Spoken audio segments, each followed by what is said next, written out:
thank you very much, and welcome to tonight's council meeting. Happy to see we got people in the gallery, so thank you for coming out to support or at least listen into our council meeting. Calling this meeting to order, Mr. Thank you very much, and welcome to tonight's council meeting. Happy to see we got people in the gallery, so thank you for coming out to support or at least listen into our council meeting. Calling this meeting to order, Mr. Thank you very much, and welcome to tonight's council meeting. Happy to see we got people in the gallery, so thank you for coming out to support or at least listen into our council meeting. Calling this meeting to order, Mr. Thank you very much, and welcome to tonight's council meeting.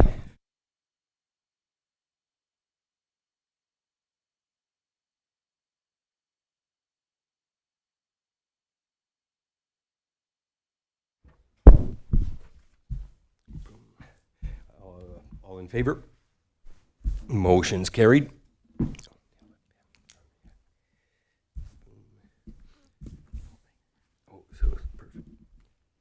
So before I go to opening remarks, as you can see, I like to hear myself talk. So I will take any opening remarks from council. Steve sabotaged me. Go and use mine.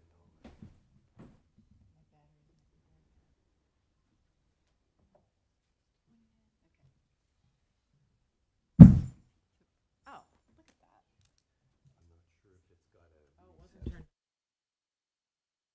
To let everyone know that I serve on Maxville Manor's board of directors, and we're really happy to announce that our renovation redevelopment project is moving forward. We've had a few announcements about that, but we're going to be having our official celebration and groundbreaking event on August 20th, and the Minister of Long-Term Care will be coming down as well to attend that, and we'll be happy to sort of present that to the community. It's a very significant development, and we'll see a number of beds updated, but also new beds created for seniors and those needing long-term care in our community. So August 20th, ooh, thank you.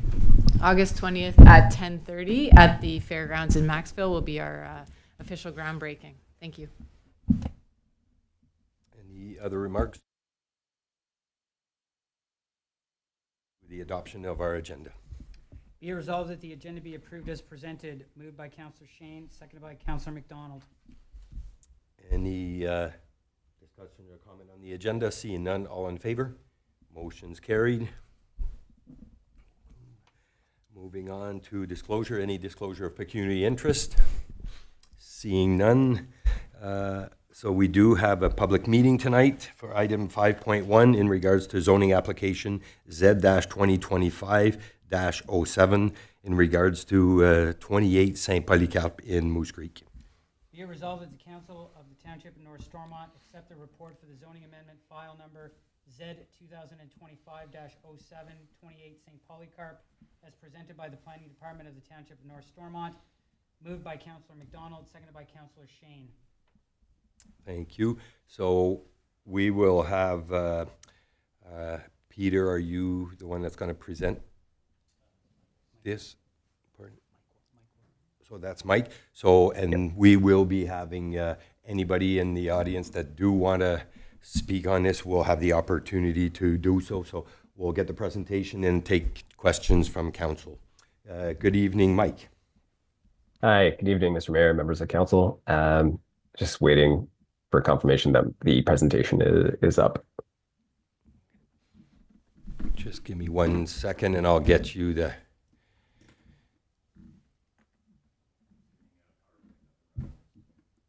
Sorry. Okay.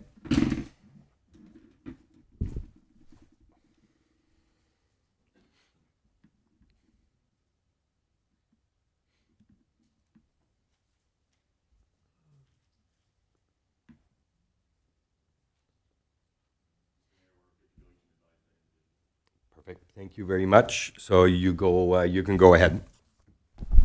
Okay, great. Thank you. I can't see the presentation, so I'll pause after I ask for the next slides. And if I'm going ahead of the slides, just let me know, please. Just 1 second. Is there a way to share it so he can see it? No. Okay, so go ahead and just give us the nod to. I'll give you for the us to cue. flip. Go ahead. All right, thank you.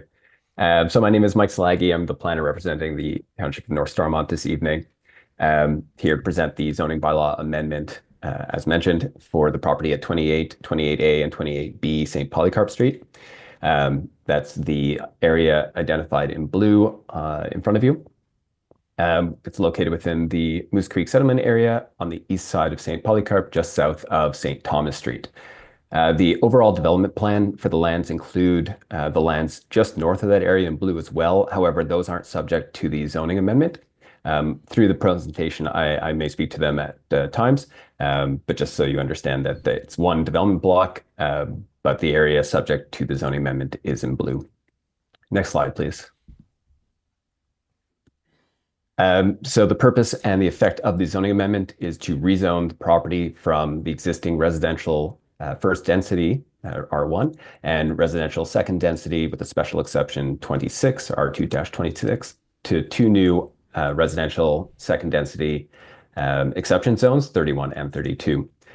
The effect of the amendment would be to permit the development of a semi-detached dwelling with the intention to also include additional dwelling units. This would also include the following site-specific provisions to permit within the area zoned R2-31 a maximum driveway width up to 70% of the lot frontage, and in the area zoned R2-32 a maximum driveway width up to 65% of the lot frontage, where typically this is limited to 50%. Next slide, please. So as mentioned, the site is located within Moose Creek.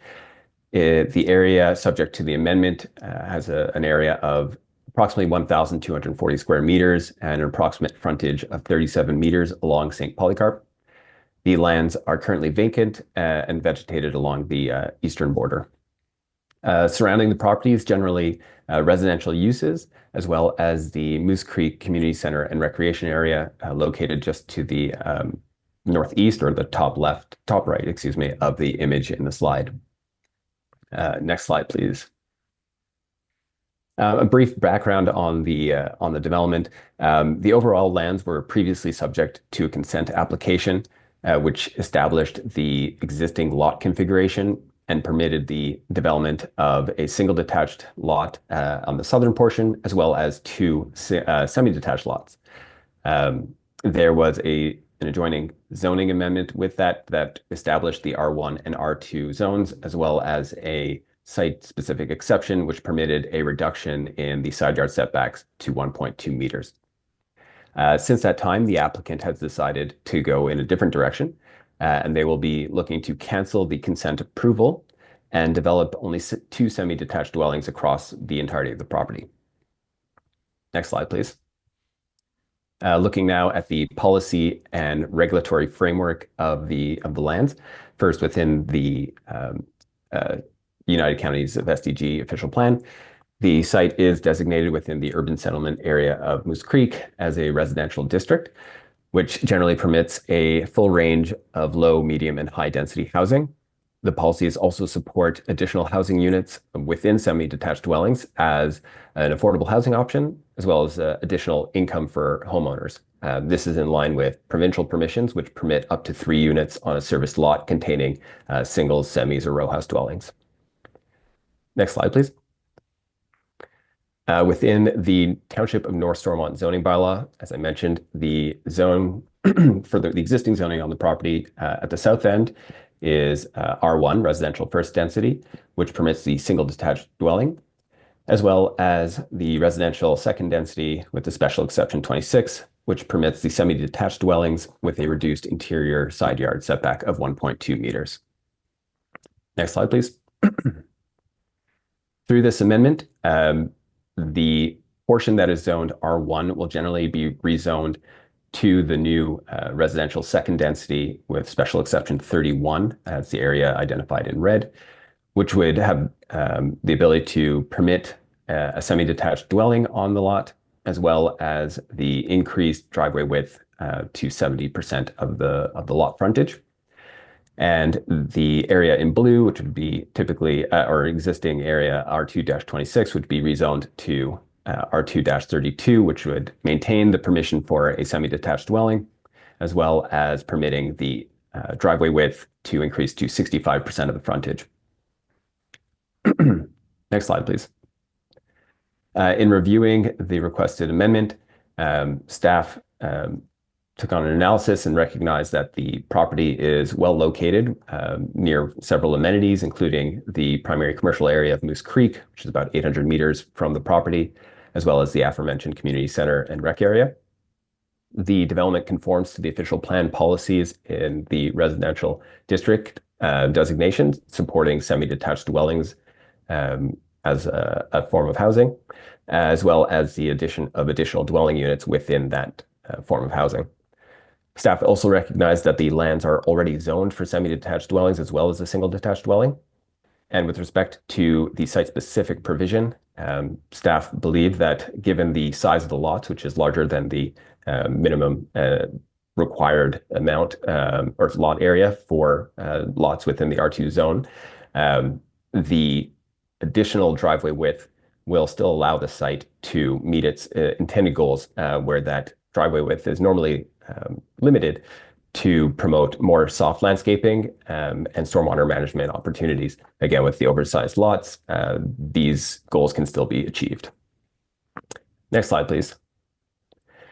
Prior to this meeting, one comment letter was received, which raised concerns with the zoning amendment. Those concerns were related to the compatibility of the housing form and proposed density on the lots, the additional strain on infrastructure, servicing, and transportation, the impact on property values, and the potential to set a precedent within the area.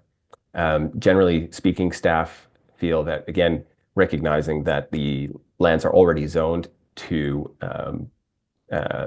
contain semi-detached dwellings, that the semi-detached dwellings being maintained still are compatible as a form of development within the area, and recognize that the density is actually reduced through this iteration as the present zoning permits, again, the two semi-detached dwellings and the single detached dwelling, which each can contain additional dwelling units. With respect to impact on property values, this is just something that generally planning is not concerned with. There are too many factors that affect that, and we're more focused, again, on land use considerations. And with respect to precedent, again, we recognize that the land already, is already zoned for two semi-detached dwellings. And with that, next slide, please. It's staff recommendation that council approve the proposed zoning bylaw amendment. So thank you for your time, and of course, happy to answer any questions from council or members of the public. Perfect. Thank you very much, Mike. So I'll start with council. So is there any questions or comments from council, starting with Councillor McDonald? I appreciate the comments from the planner this evening, just regarding the fact that it was already zoned to permit that many units, and that, you know, the amount of additional units within a dwelling, I'm too quiet, is outside of what we control with the zoning. I did notice the way that the parking was configured in one of the images in the presentation. It did seem like there was, you know, quite a bit of parking that might occur. It looked like almost 6 spots per driveway, 4 driveways, I think is what I saw. And it looked like everything was kind of clustered towards the road, and I assume that might be because I believe there's quite a steep slope at the back of the property. Is that why everything's sort of so pushed up to the front? Through you, Mr. Mayor. That is true. There's you could see, well, maybe it's, I don't know if you could see it on the slide exactly. You can see it generally on slide 8. There are some dash marks behind the proposed housing. That is a required setback to the top of the slope. So yes, the development area for the property is a little bit more constrained than what would appear on the property. And then just, trying to provide enough parking where the bylaw requires a minimum of 2 spaces for the semi-detached dwellings. And then I think probably as just a marketing opportunity to provide 2 spaces per additional unit, where the minimum requirement would be 1. So they're just using that space available to stack those spaces. So hopefully all those spaces wouldn't be actually permanently occupied all the time, because it does seem like it would just be a wall of cars. And I assume those spaces are large enough that there wouldn't be a fear of any encroachment on, I believe there's a sidewalk on that side of the road. Just to make sure that is it on the other side? Yeah. Okay, so no worries from roads on encroachment. Okay, thanks. Steve, I haven't forgotten about you. I'll see with Charles Good. Deputy Mayor Densham, do you have any questions? No, thank you for the presentation, Mike. But it was kind of the same questions along the lines of Councillor McDonald's in terms of the driveway. It looks like for the 3 residential units, it's 2 cars each. So driveway is going to be basically 3 cars wide by 2 cars deep. The availability of parking on that driveway, which again, I can understand some of the comments from the public regarding, if that's filled up regularly with a lot of cars, that's going to look a little cluttered.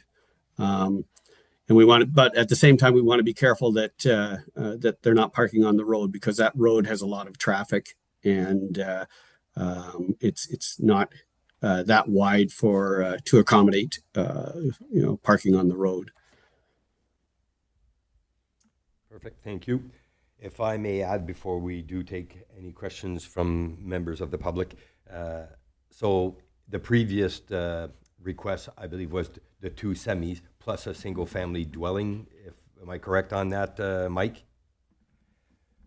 Yes, that's correct. And now they're going to 2. So the fact that they're reducing and they're already entitled to the R2s, so I think, yeah, there is, with a curved road on that side, there would not be any option to park cars, I believe, parked in front of the street. So the intent here is to remove that and at least have them where they would entitlement to have their parking, because I've seen so many places with the new regulations of basement, whether it's basement apartments I feel that the parking is what gets kind of forgotten, and then we get a lot of cluster into the street. So by having this, at least it removes cars from having to park on the street and have a designated area. So with that said, is anybody in the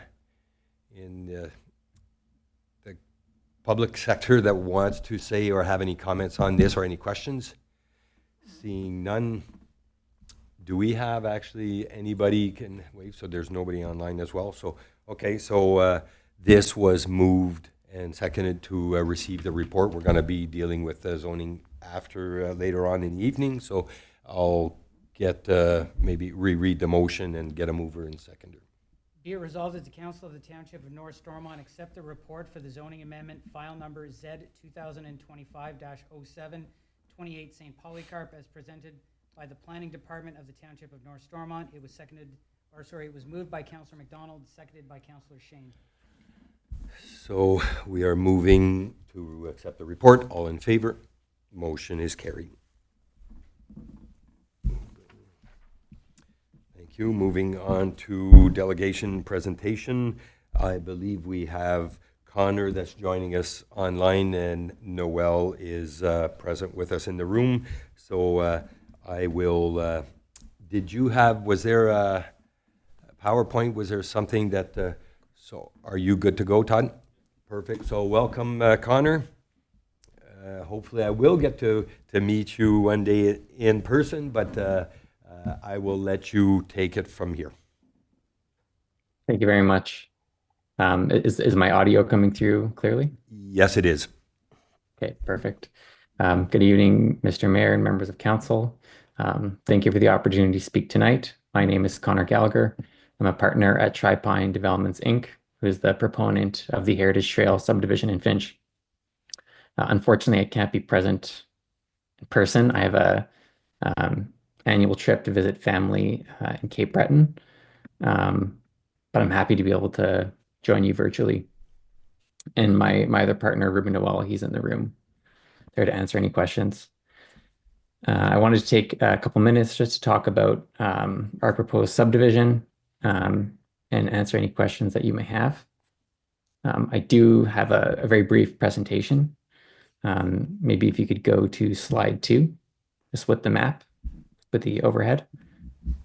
So this site, if anyone is not familiar with it, it's bounded by County Road 12 and the Concession 3-4 road in Finch, with the former rail corridor just wrapping around the site.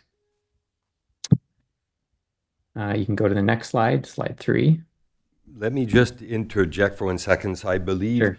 right now we were looking at the presentation for the Heritage Trail, North Stormont, and talking about, because are we onto the zoning aspect of, there's 2 different delegations, right? Am I correct on saying that? Because right now, I think there was access to the trail and those features that were to be discussed in the delegation. Later on, we do have the aspect of dealing with the zoning aspect. Am I, Peter, should we, like, I think right now the presentation that's on there is in regards to the zoning.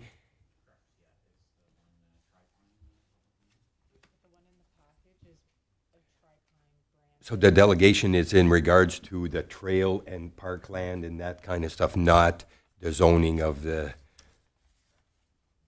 So, Connor, what you Yep. were, as far as delegation, are we talking more of the first, where you are talking more about maintenance and the volunteer led and stuff? Is that what you're right now in discussions about?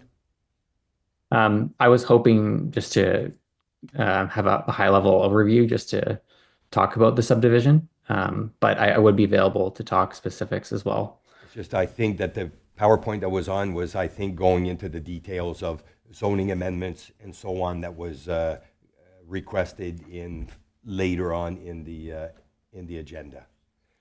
So maybe let's briefly go on. Would you have the, basically as the picture, let's deal with the park and the trail and stuff that was, that's being presented, and then we can fall into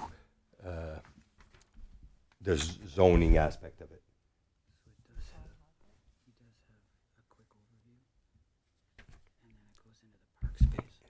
But what Todd had up on the screen was in regards to zoning, not the presentation.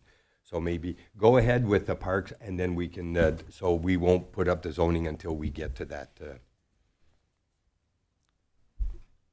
Just hold on 1 second, Connor. So Todd, are you Problem. understanding what I'm, okay.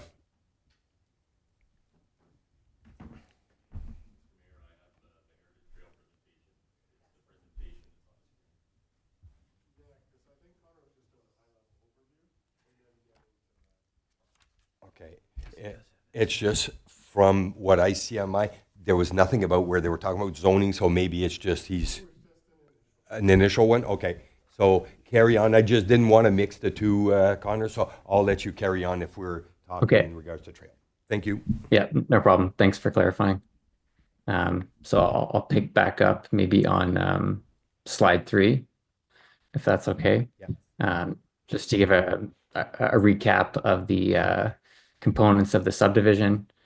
So it contains a mix of residential units, 1 new road connecting County Road 12 and the Concession 3-4 road, a proposed pathway block to connect to the trail, a stormwater block for a dry pond, and a block for the creek adjacent to the site. The residential units are composed of a mix of single detached dwellings and attached dwellings. And just for everyone's benefit, we included a rendering from a previous subdivision that we built, showing the building typology that we intend to construct here as well. And if you go to slide 4, to expand on the trail wrapping around the site. So it's a key feature for us and for the proposed residents of this site, and provides a pedestrian link to the village. And the intent with this trail is that it would be that any excess parkland would be dedicated at no cost to the township. And the SDG official plan does contain clear policy support for this type of proposal, converting former railway lines into public trails and amenity spaces. And our proposal for the trail is that this would be volunteer-led maintenance, as in other areas of the township. While present, the developer ourselves, we would assist with that initial maintenance, startup costs, as well as providing, getting the trail in an appropriate state to start from. It already is in very good condition, but we would provide some initial work and assist forming volunteer groups with the future residents of the subdivision to help get them organized and provide any in-kind support to get them going. And we believe this is a great opportunity to add more land to the public domain for these residents and future generations. With that, I'd be happy to answer any questions from council. And if not, I thank you again for the opportunity to speak at council. Perfect. Thank you very much. So I will take any questions from council. Seeing none, go ahead, Deputy Mayor Densham. Great, and thank you, Connor, for the presentation. And I love the layout. I love the concept. I think we kind of talked about this at a previous meeting when we were looking at the design here. We are a highly volunteer-based municipality. We have a lot of really, really robust volunteerism that goes on in our municipality, and we have a lot of assets currently right now as well. So when we come to decisions on new subdivisions and especially parkland, we're kind of at a crossroads. We have so many assets right now that we're having to look very, very carefully at our budget each year to make sure that we can maintain and continue to support the assets that we have. And so adding additional assets always make me a little bit nervous as a member of council, given the fact that we've got so much right now that we have to continue to maintain and support. So I don't know that my mind is made up totally, but of course, a lot of the time, what we're looking at, and especially in the area of Finch, where some commitments have been made by the existing volunteer base to start or to continue to redevelop and enhance a park feature that we have, a lot of time and effort has gone into that. So again, in terms of adding additional recreational assets, I think we're going to have to be very careful as a council to determine whether or not we're potentially overburdening the ratepayers by having too many assets. So that's just an FYI. Maybe those are comments you've heard already, but I thought I'd put that on the table because it's consistently in my mind when we talk about this. Before I get Connor to maybe answer to that, just maybe enlighten us. So the trail itself is not. Yes, it's partly ownership, but it's no different than the trail we have in Chrysler, where there's a group that works towards. In regards to the park, is there any intentions as far as structures and then there's also our rec director that's sitting here that can help us. But so, Steve, I don't know if you're talking about just the trail as a trail, or are you talking about taking on more of a park structure inside the subdivision? A little bit of both. It's if we adopt, or let's put it this way, if we take cash in lieu, that can help support our existing assets and the growth of our existing assets to support the people who are going to be moving into the subdivision by continuing to support let's say the enhancements that are going on in the current Finch Park that exists. So if we are accepting this trail, does that mean we can't also receive the cash in lieu? And so we basically now forfeited the ability to take on the additional cash that would help rec in general, but also now taking on something that I know we say volunteer based, but we also know our public works department often plays a role in that, which again becomes a bit of an expense to the ratepayer in general. Okay, so did you want to comment to that, Connor? Sure. Thank you, Mr. Mayor. Yes, certainly it is a tough balance because we are, on the one hand, providing an opportunity to add more land, to the public interest, which I think we, can all agree it's always a good thing, but, balance with the fact that it does come with some maintenance, the trails to be walkable, there is some work involved. It's we are going in eyes wide open, to the fact that it does take work to mobilize, volunteers. It's not, even if it is in their backyard, it doesn't mean that people will, be inclined to take that on. So we know it'll be a lot of work, but we're ready to do that work. I did spend some time with Pierre Recreation. He took me to all the different trails and the work that they do, to keep it up to the standards for people to enjoy. So we're ready to do that work.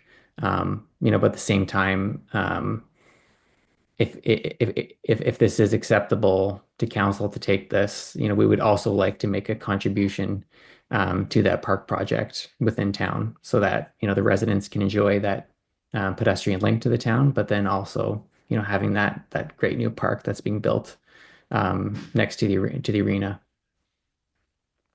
Perfect, thank you. And I don't think my thoughts, and maybe Pierre can give us his take, but I think that when we talk about volunteers, it's not necessarily the Finch Rec that we're talking about. It's more having a group inside the new Tri-Pine subdivision that would take pride into their surroundings and saying, look at this beautiful trail we have. I'm just curious, the picture that we have where it says recreational trail, I drive by there all the time, not the trail itself. Is that a picture on the exact trail, or is that just somewhere that was a snapshot of another trail? Mr. Mayor, the first picture is looking northward, so that's across the street. That's what people could access across the road. Yes. The second picture, where it's covered in trees, or where there's covered in leaves and a tree canopy, that's the real trail. So that's the start as you come in from the concession road. So it's actually has been maintained for, I want to say maybe around 200 meters, something like that. It's wide open and flat there. So Todd, just for I don't know if you can slide to that picture that we're talking about where it says recreational trail. Oh, he doesn't have it. Okay. So it's like I said, I was not sure if it was the right trail, but it's actually appears to have been maintained and something worth of value if I was to be a resident of that subdivision, and just to see that benefit for. So I will take on. Sorry, I didn't. So any other further questions from member of council? Seeing none. So again, it's a delegation. Council, we will have the opportunity to look over this, but right now it's so. Pierre, did you have anything to add as far as your brief discussions that you've had at your end? Yeah, thank you, Mr. Mayor. Through the chair, I did have a good walk with Connor, and we went through all our trail system. We have a similar situation in another town north of us where a recreation group is not in charge of the trail. It's citizens that are in charge of the trail. So it is possible. It gets done. It's not have to always be part of recreation. It could be residents getting together and maintaining the trail. The trail is very nice. It's been upkept for a big section of it. With Connor, there's a section that needs to be modified at the end. I think it's a great venue in addition that people that wants to exercise. If you go at the north end of concession 3 and 4, it's open right up to Berwick. So it gives a very nice trail to walk, and then you have that section that's all covered by trees. So to me, it's a great addition. As I mentioned to Connor, we wanted to see if we can in certain lot where the dry pond is, to have a cutoff where the trail could come off, so it's not as long of a walk for people, not a shorter walk, but that could be done very easily when you have the equipment on site. And with the addition of possibly a donation to a main park in Finch being retrofitted, the new park, I think this would be a great addition that council should consider using this property and taking advantage of what's offered right now. Perfect. Thank you. Thank you. So even though for tonight, so this is on the agenda, so anybody to go into the agenda of tonight's meeting will see the pictures that we're talking about. So thank you very much, Connor. I presume you're going to be staying with us for later on in regards to zoning. So with that said, again, that was for a delegation, so we're good there. Moving on to item 7.1 in regards to the adoption of minutes of our previous meetings. Be it resolved that the following minutes be approved as presented. Regular meeting, June 24th minutes. Moved by Councillor Shane, seconded by Councillor McDonald. Any discussions in regards? Seeing none. Deputy Mayor? Seeing none. All in favor? Motion is carried. Adoption of minutes of our committees and local boards. That the Council of the Township of North Stormont accept the following committee minutes as presented for information purposes. Fire Services Committee minutes of November 14th, 2024. Township of North Stormont Committee of Adjustment minutes of March 7th, 2025. Township of North Stormont Committee of Adjustment minutes of April 23rd, 2025. Township of North Stormont Committee of Adjustment minutes of May 29th, 2025. And South Nation Conservation Board minutes of May 15th, 2025. Moved by Councillor McDonald, seconded by Councillor Shane. Thank you. Any questions? Go ahead, Councillor McDonald. I just noticed a pretty minor typo for the April 23rd minutes in the name of one of the members, Luc Chanelu. It's just a typo on his name. And then on the May 29th, just missing his title as well on those ones. Just a note to correct it, but no issue with the actual content of the minute. Thank you for that. We will correct it. Thank you. Or Deputy Mayor Densham? Yes, also on the May 29th Committee of Adjustment meeting, it looks like Randy Douglas was both present and absent. He's listed under both present and absent.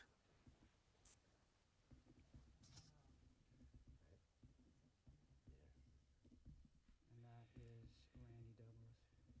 On the 29th. And he was not present. I will correct that. For the record, so as you can see, we have our CAO taken over as far as deputy clerk for the, so we do have a new addition to our team that due to holidays, but will be starting on August the 11th, I believe. So just bear with us. So any further questions? Seeing none, all in favor of the reports? Motion is carried. Moving on to our monthly staff reports. That the Council of the Township of North Stormont receive report number PD 06-2025 from the Planning Department to endorse draft plan of subdivision and change the zoning of 15034 Concession 34 Road, Finch, in the Township of North Stormont, and approves the recommended changes therein. Moved by Councillor Shane, seconded by Councillor McDonald. Thank you. Any questions, comments? Seeing none, all in favor?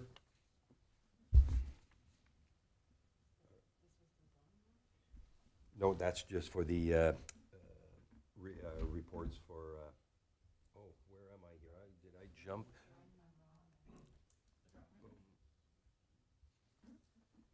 So did you read 9.1? 9.1, yes. Sorry, so, okay, I was in with our staff report. So in regards to the zoning trail, so I will pass it on to, to our planner in regards to the zoning presentation. Great. Thank you. Good evening again. Just maybe give me the go-ahead when the presentation's up. This one was meant to be a brief reminder, as this application was brought through a public meeting back in June. Connor did already give you a bit of an overview. So my presentation, I might skip over some things and just be even more brief. So I'm ready whenever you guys see the presentation up. So, no, that's still Moose Creek, Todd. Just give us 1 second, Mike. Sure.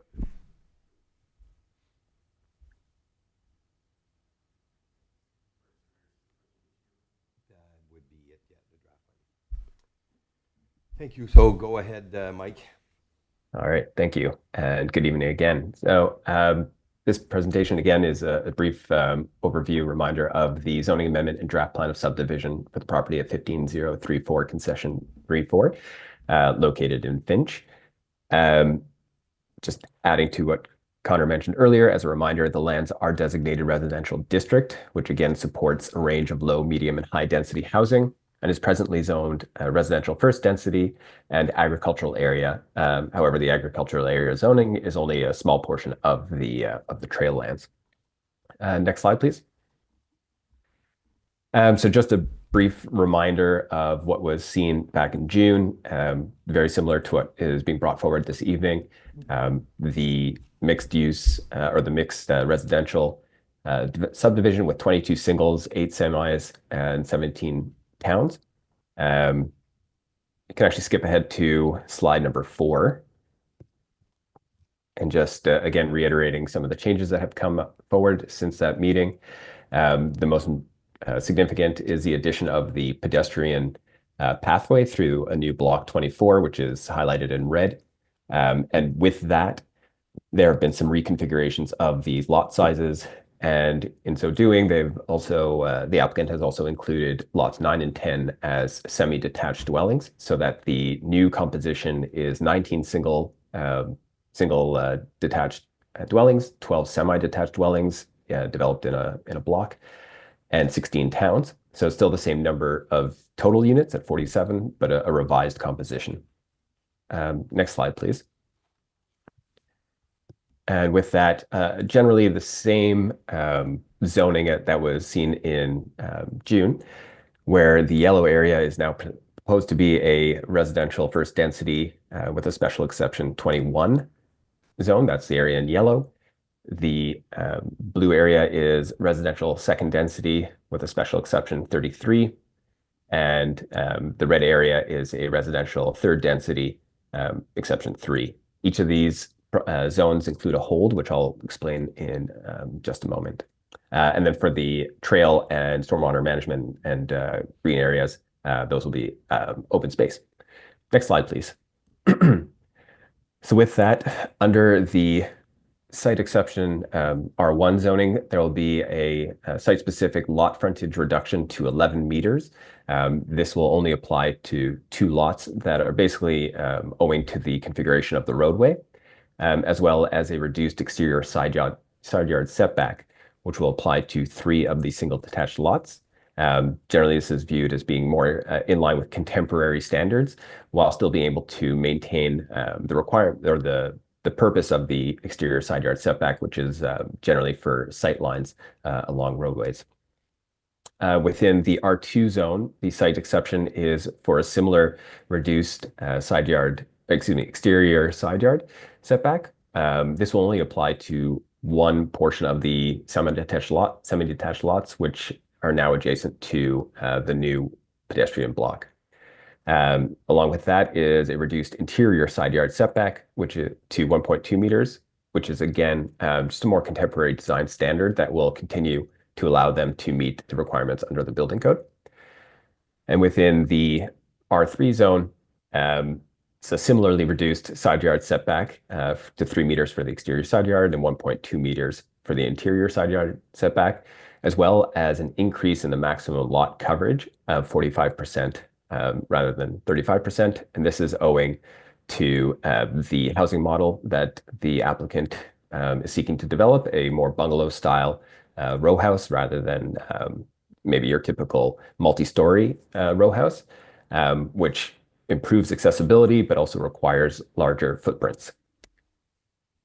As I mentioned, staff have also included a hold across all zones. That hold is related to a delay in permitting any development until servicing is brought within to the development homes or the development lots.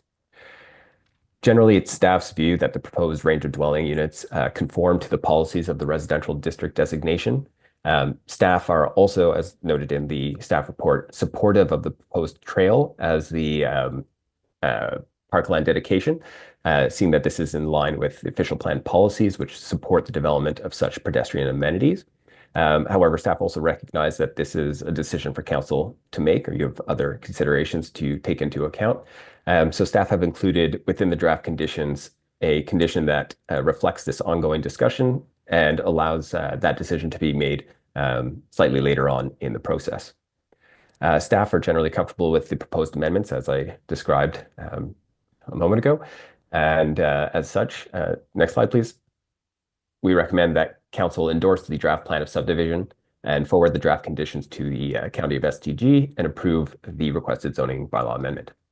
So thank you. And again, available to answer any questions that you may have. Thank you very much, Mike.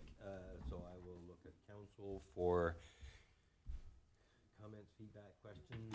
I'll start with Councillor McDonald and follow up with Deputy Mayor Densham. Thank you. And in the R2, I think I'm directing the question at you, Mike, and I don't think we've met before, so nice to meet you. But in the R2 33-H zone with the 1.2 meter interior side yard, I wasn't clear what type of units are being built. Like, what is that exactly? Through you, Mr. Mayor, those are going to be semi-detached dwellings. So obviously they'll have a shared wall, and then on the exterior of that, it would just be a 1.2 meter separation, not on different, not different than the previous application I spoke to. Okay. I just always try to, picture it if it was a meter, 0.2, and you drive by some of these tighter, smaller, I think you called them contemporary subdivisions, and you see someone's got a air conditioner unit on the side and you realize they can't get the lawnmower to the backyard or something crazy like that goes on. So just trying to picture it when you're doing zoning and just looking at a site plan map can be really tricky if you're just trying to see the future and what it's going to look like. But I'm sure it'll be fine. It just always makes me nervous when I see a large number of reductions in side yards and how it's all really going to fit together in the final product. Thank you. Any other, I'll go to Deputy Mayor Densham. Yes, thank you, Mr. Mayor. So also thank you to our rec director for the comments on the pathway, and to Connor with the comments of potentially making a meaningful donation towards the park project. That is very, very helpful as we think that through. The other piece too, and I don't know that it fits into the whole zoning decision, but I just wanted to call attention to it. I know we were trying to ensure that the farmer who needs access to his field will continue to have access, and that's a part of the plans here. Any comments on that so that we're sure that the farmer who needs to get access to his field, which is behind this property, will have continued access? Through you, Mr. Mayor. So I noted it in the planning report. It's not part of this application because that would require an access easement, which is a separate application. However, the opportunity would exist that if the land were ceded to the municipality, that an agreement can be made between the individual and the municipality to establish that access easement, or if land cash in lieu is taken and it remains in private hands, that could be done through the developer and the private ownership and that neighbor. Okay, great. So it's still being kept top of mind, is what you're telling me. Super. Yes. Thank you, Mike. Thank you. So thank you very much. I believe that was brought up at the public meeting that we had in early June, and it's something Connor, I'm not sure, and Noel, you guys know well aware of which entrance we're talking about, but it's something that we have to also look at the fact that it's the access to their farm. So it's something that maybe Mike can just reiterate how we go about to make sure that this gets not slip through the cracks. So is there a way or something that can be brought up at tonight's discussion to clarify that? Through you, Mr. Mayor. I have to give that a little bit more thought if there's something. I don't think there's anything we can do to tie it to the decision necessarily. However, it is part of the public record. And there's clear, I think, intention from and recognition by Tri-Pine or the municipality if it were to be transferred for the need for this consent. So it's something that we can continue to work with the neighbor to have that included as a future application. Perfect. So which I understand it's not part of this decision. It's just to make sure that the discussions are ongoing and that we make sure to attend to that or look at that anyways. So thank you very much. Any other questions? Seeing none. So as far as my own, I see that the R1, we are looking at reducing it to 11 meters. It was mentioned that there's 2 lots that do not meet the unfortunate, the copy that we do have, the PDF is fuzzy. So as soon as you try to zoom in to see, so the dimensions aren't there. I did see, I believe that the other the other 17 are over the 15 meter mark. Am I correct in stating that? Through you, yes, that's correct. There are 2 lots that are below that threshold or below the 15-meter threshold, but the remaining 17 are meeting that requirement. So we are The getting standard into requirement. more development, and that's maybe towards Connor. We're getting into more development. We're happy to get developers that are interested in coming to support North Stormont's growth, but at the same time, now we're reducing it to 11. I just don't want to all of a sudden get a red line change that brings to, instead of 19 lots, to now move to 25 lots because we're reducing everything to 11. Can you confirm that the draft plan is at the state where we're looking at submitting? And because you can do 2 lots by minor variance and leave it at the 15 meters. I just don't, to go right away, I know it's slowly coming down the pipe where local municipalities around us are now reducing the footprint of their frontage of lots. I just, for this specific one, Connor, can you elaborate on the design that's there now? Is that what we're looking at as a final result? Yes, Mr. Mayor, and those 2 lots, I believe it's only because they're pie-shaped lots. They do allow for a 50-foot building footprint, but it's just the frontage itself is a little bit pinched where the road has a 90-degree bend going towards the county road. And is So the the 11 need- bringing it at the 6 meter setback, or is that 11 meters at the street, at the road distance? I believe at the road distance. Okay. So anyway, so looking at the 6 meter setbacks is, which I believe is where we would qualify our frontage. Mike, I don't know if you can have a look at that, but I think I'm satisfied with what I'm hearing.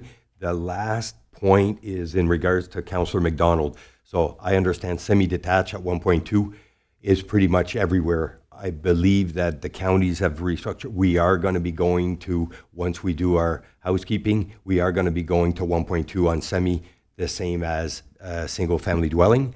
My only concern with towns, I would sooner see 2 meters with a townhouse, just for the simple fact that you have rear yard access that you got to give the middle units of townhouses. So by having that, in general, we'll do a 1.5 meter walkway to the back so that somebody can go with their lawnmower and tend to their backyard.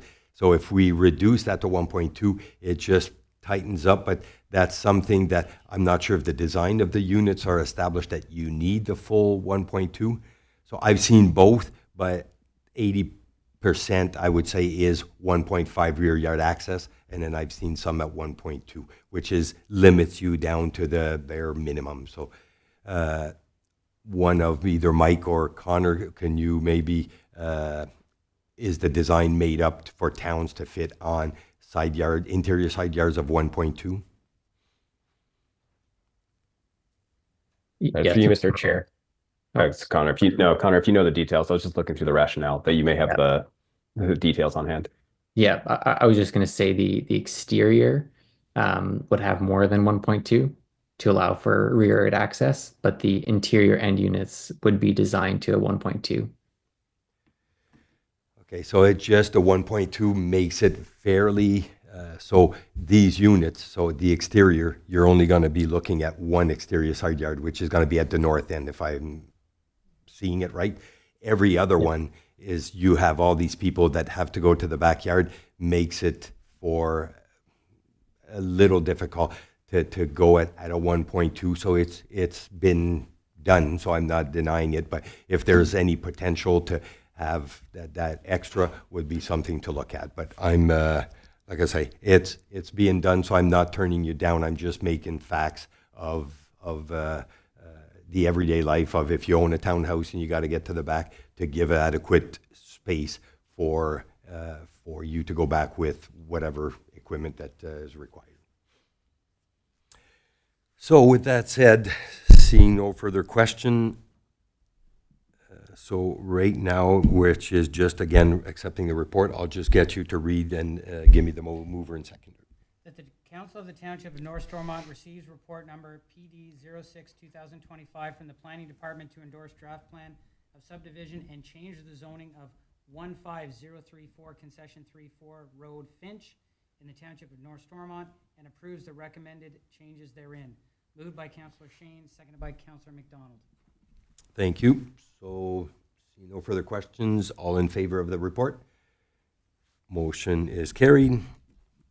Moving on to item 9.2, parkland layout in regards to the Blanchard subdivision, file number 01-NS-S-2024.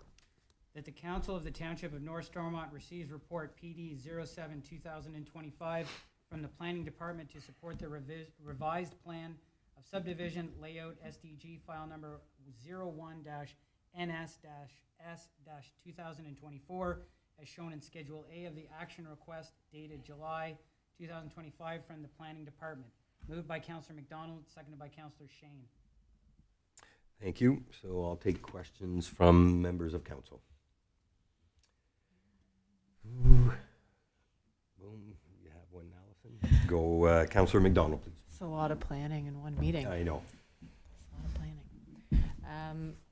I was just going to note that we did receive some inquiries from the public about this, and obviously people are taking a look at how recreational land is being developed with all this development coming. There's a lot of considerations around everything, but for this report we're talking about parkland.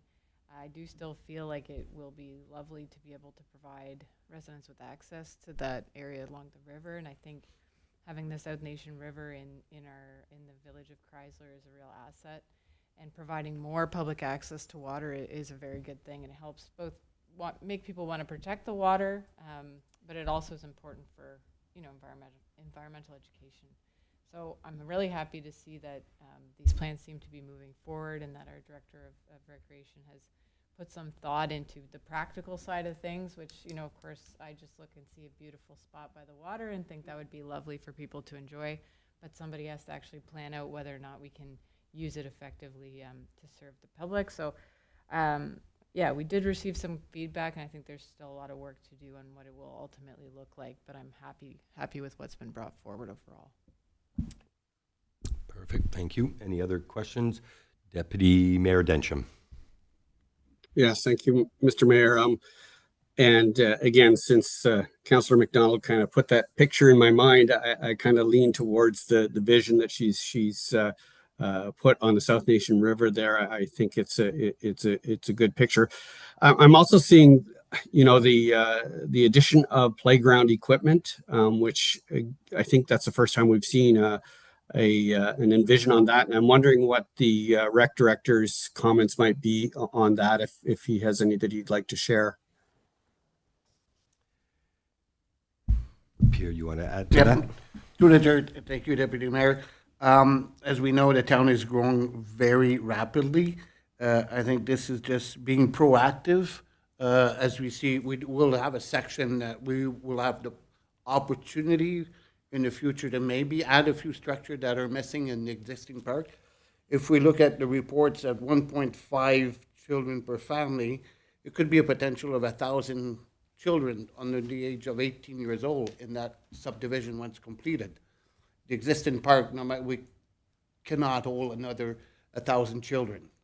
We don't have enough space. So giving this and potential keeping this land for future use of either a future recreation or additional park structures to alleviate the burden it's going to cause on our main park that we have right now, I think this would be an asset in the future to keep this the way it is. And eventually, if subdivision phase 3 and 4, as funding comes in, and we can require funding, we might add little stuff for, let's say, smaller structures for people with younger families that can't walk to the park, will have at least something around their residents to be able to go and enjoy, and along with eventually the access to the water. We know the town is growing, and we're limited for space right now at the existing park. So I think this is a potential to create something smaller, but will be an addition to existing park. And that's why we just put some structures there just to show that this could be a potential in the future where we'd have access to do enough to keep a few hundred children happy without crossing the main street or crossing the bridge and coming to the park on the south side. Thank you. Great, thank you for your, Yeah. thank you for your comments. I agree, we're growing and we need to grow wisely. Like I say, we are a very volunteer-rich municipality, and we put a lot of expectations on our volunteers, and so we want to make sure that we're striking that balance appropriately as well. And I rely heavily on our rec director's advice in that capacity. Thank you. Thank you. Any other further questions? So go ahead, Councillor Shane. Love the idea of parkland, but for our rec director, just how much of this land is, for thinking future down the road when we make a park, is outside of the floodplain for putting structures in there? Through the chair, Peter, do you have any dimension of that proposed lot behind 4 and 5? If you look at the first presentation the family Blanchard came and made, the access for this flat land, that I'll call it flat land, where access to put structures, was between lot 16 and 17. After a conversation with the family and with Peter and I, we requested to move the access to this part to between the houses, between the lot 4 and 5, to make it more accessible for everybody to join except to walk in the other subdivision. So that gives us more land right at the beginning of the subdivision, where there's more area that is flatter and up higher than taken where it's 16 and 17, and we have the slope right away. So it gives us a nice big section to put quite a few, anything that the council will want to desire back when it comes to the time. I don't know if we have the dimension of that. It's kind of a pie shape at the end because of the flood zone.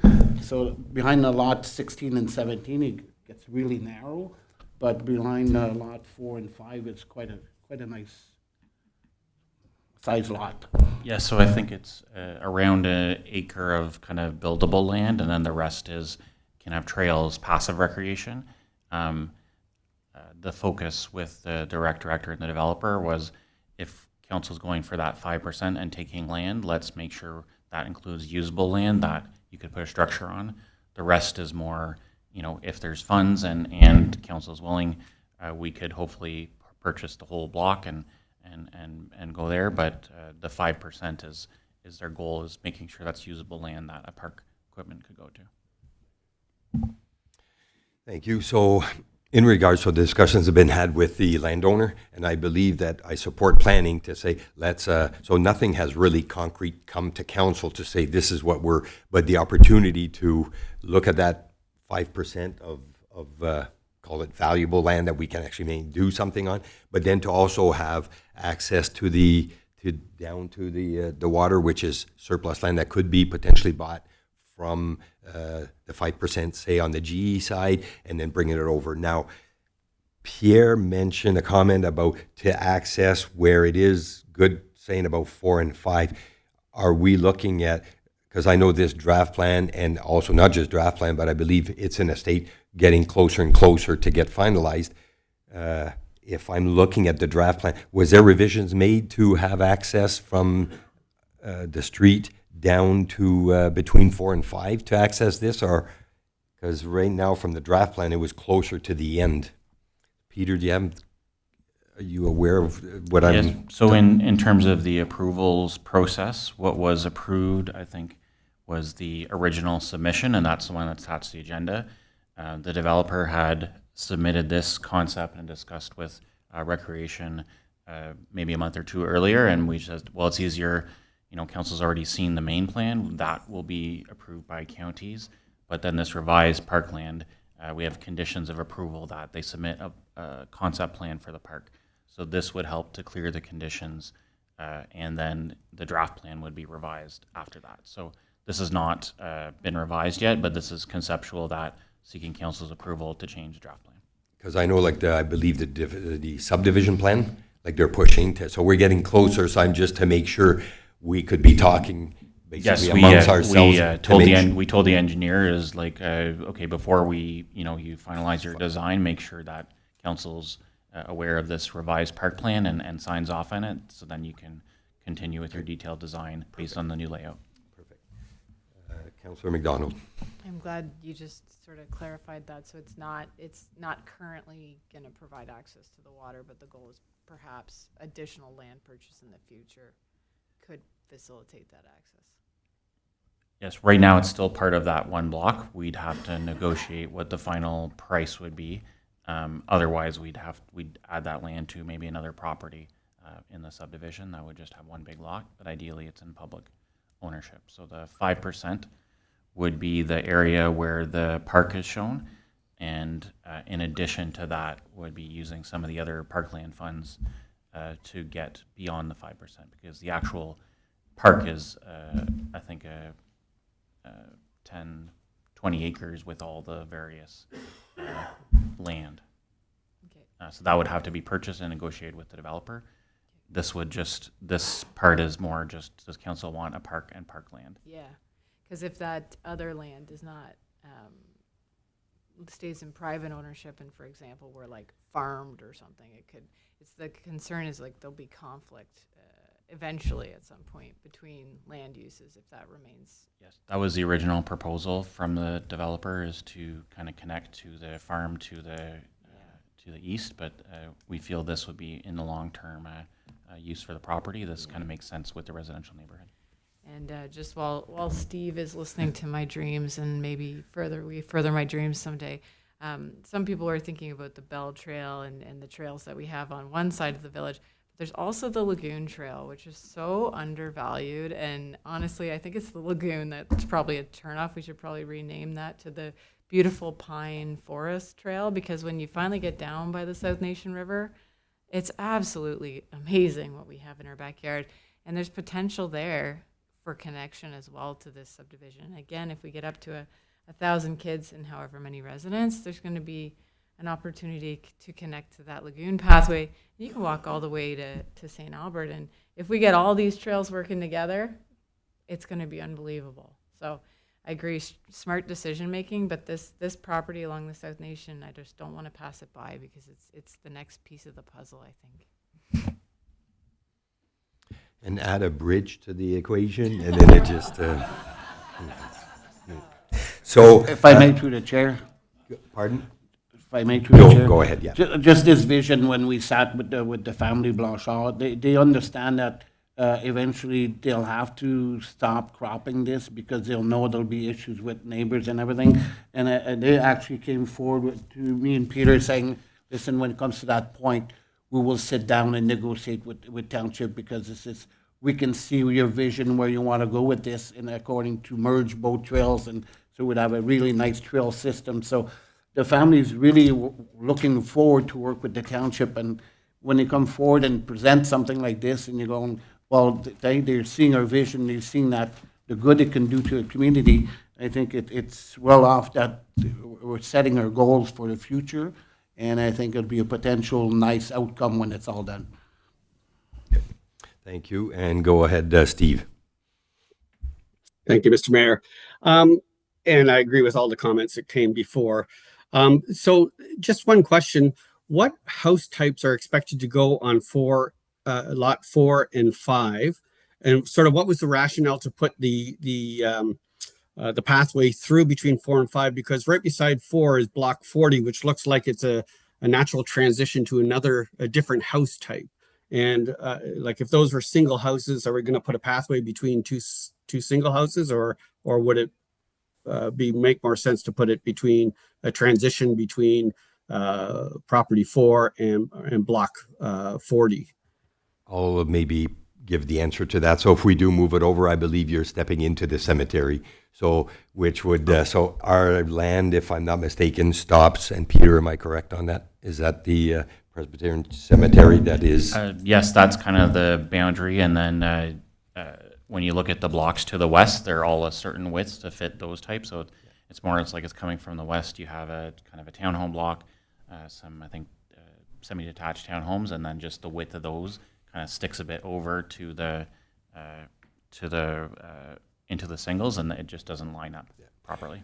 Okay. But I think ideally, it would be like that. It's just the width of the Deputy blocks. Mayor's comment is block 40, which would be a townhouse unit, and then lot 4 is a house. So to have it between town and house would maybe divide the two different densities, which I see your point. But and I apologize, I had seen the park, I didn't know about. So the access from is already shown between 4 and 5. So I was looking at the draft plan, which was down further at the corner. So okay.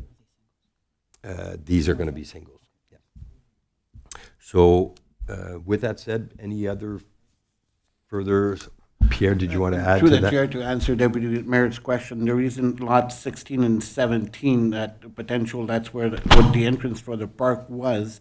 If you look on the draft that we got, it brings you very close to that hill that brings you down to that slope. And having just limited access as far as property to walk by, we were afraid that people would be walking in people's backyards. So coming back where we have the most of the land between lot 4 and 5, the contractor was fine with us to ask him to deviate 4.5 meters to allow a pathway to go into the park where the largest section is, and he took back his 4.5 meters between lots 16 and 17. So we just shuffle everything to give a better access to where the most of the population is going to be, and have people walking on the flat land instead of being in a hill. Yeah, perfect. Thank you. Seeing no further questions, all in favor of the report, or you've read the motion? Okay, so all in favor? Motion is carried. Thank you. So, moving on to item 9.3, for the monthly report. Mr. CEO. Be it resolved that the following monthly reports be received: by law enforcement, building, fire, public works, and the CAO reports. Moved by Councillor Shane, seconded by Councillor McDonald. Thank you. Any questions in regards to our report?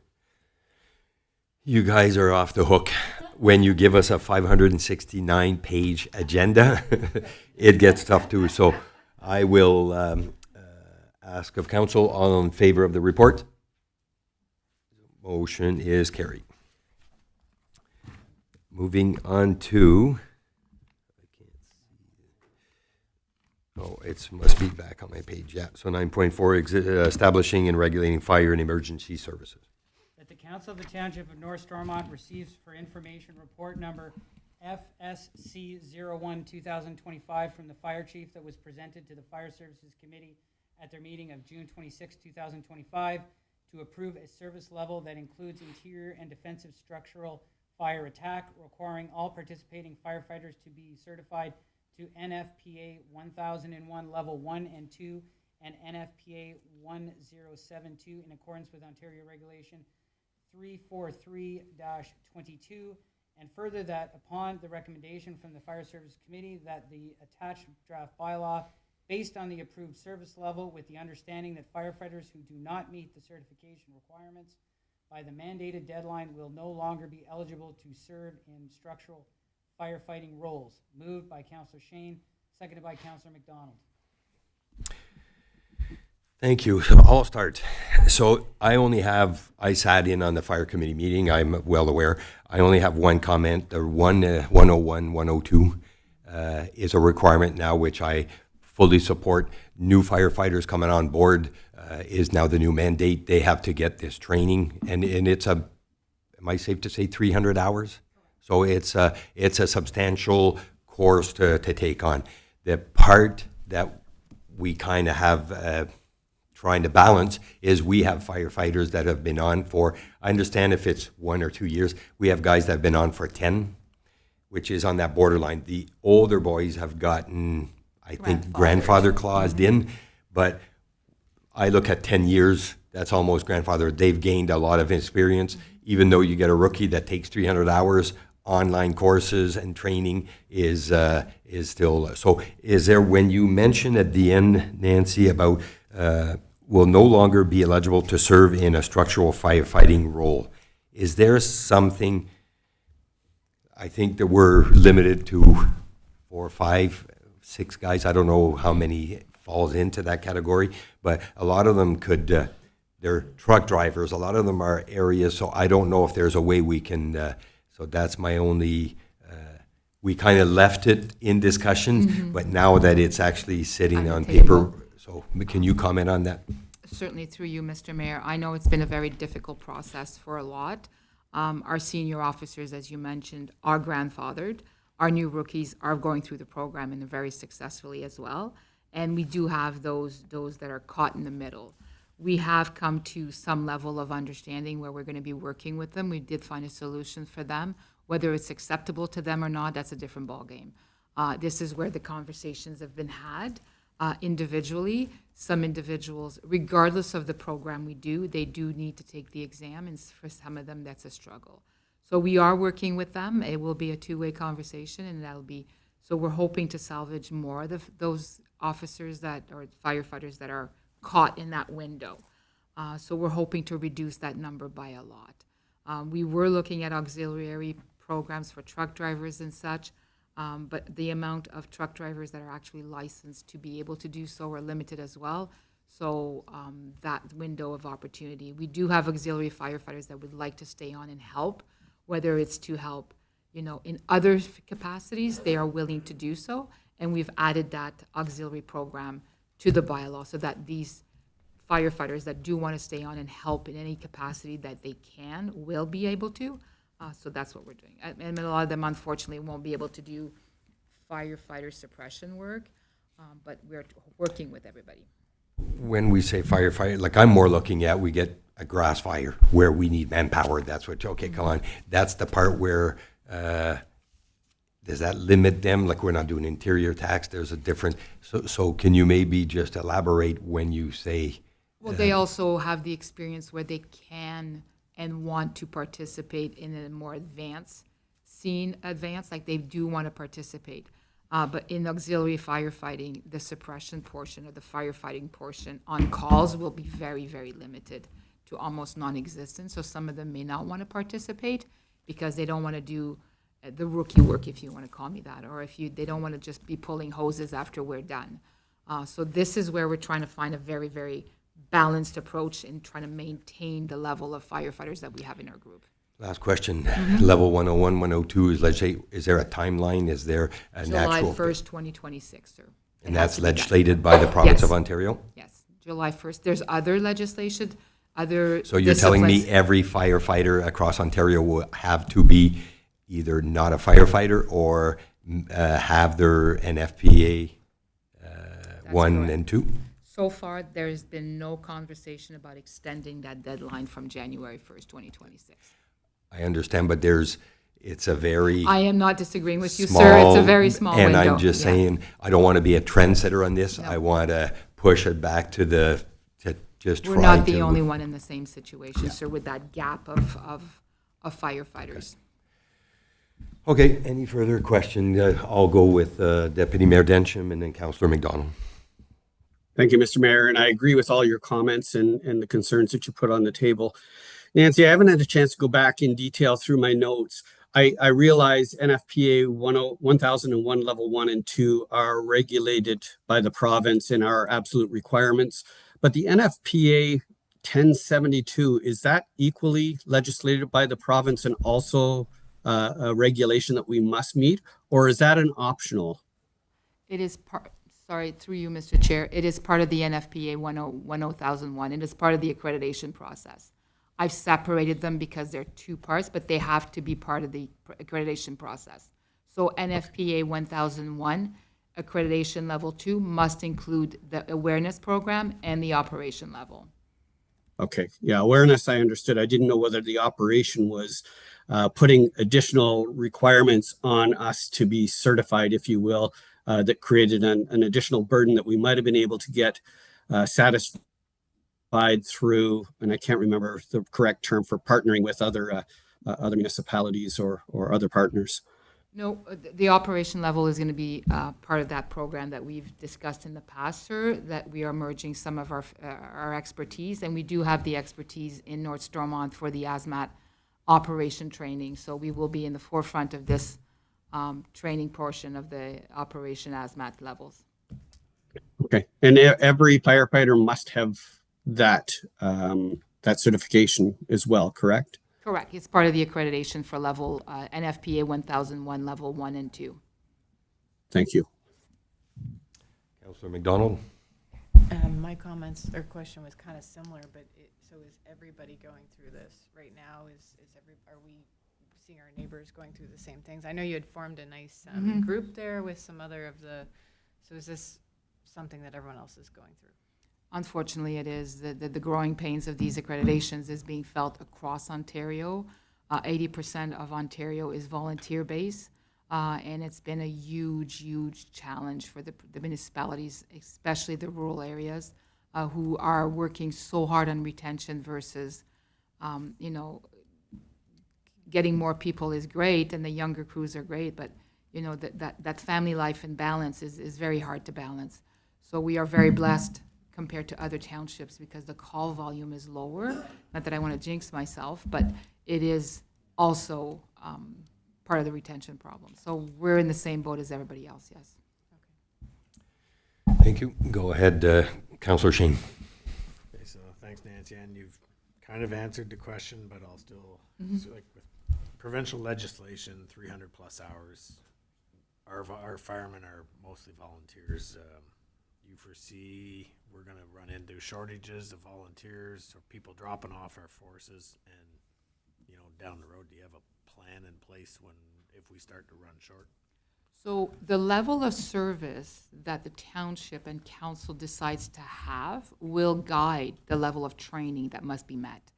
So for example, a structure fire, we need this level. If you decide that I'm going to use the water, for example, we're going to do the operation level, because if I just throw a rope towards somebody, that's an operation level. We do have to get that level just so we can help our residents near the water. But anything else, we'll probably have to get a contract with other townships that have the boats and the facility to help with our rescues. But we want to have the level of service where we can say to let's say our 2 stations that are near the water, that they are allowed and are accredited to just even throw a water, wear their vests and so forth. So the level of service that council is approving tonight will guide our training. So far, the department and the firefighters are very aware of what needs to be done. We do have different deadlines for the bigger courses, but we are working very diligently on getting the expertise in our own township so that we don't have to spend enormous of monies and try to, and I don't want to use the word manipulate, but try to manage the times where the firefighters are training and they're not kept away from their families at a huge amount of times, so that we can have that work-life balance with the volunteers as well, because they do have a career.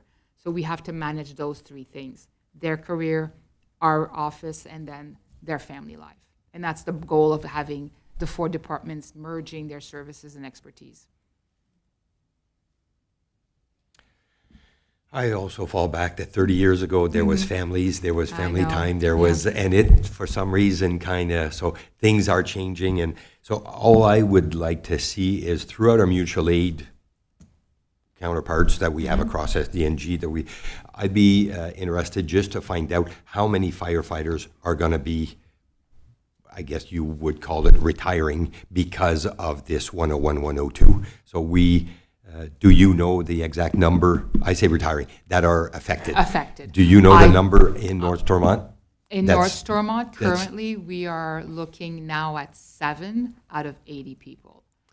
So those 7, I would be curious to see out of the 6 other municipalities, just to get a number of how many people is affected by this. 'Cause I'm sure we're not the only one No, that's we're not. that's going through. So, Okay. anyways, I won't take it on. We have a big agenda. I'll just take quickly another question from the Deputy Mayor.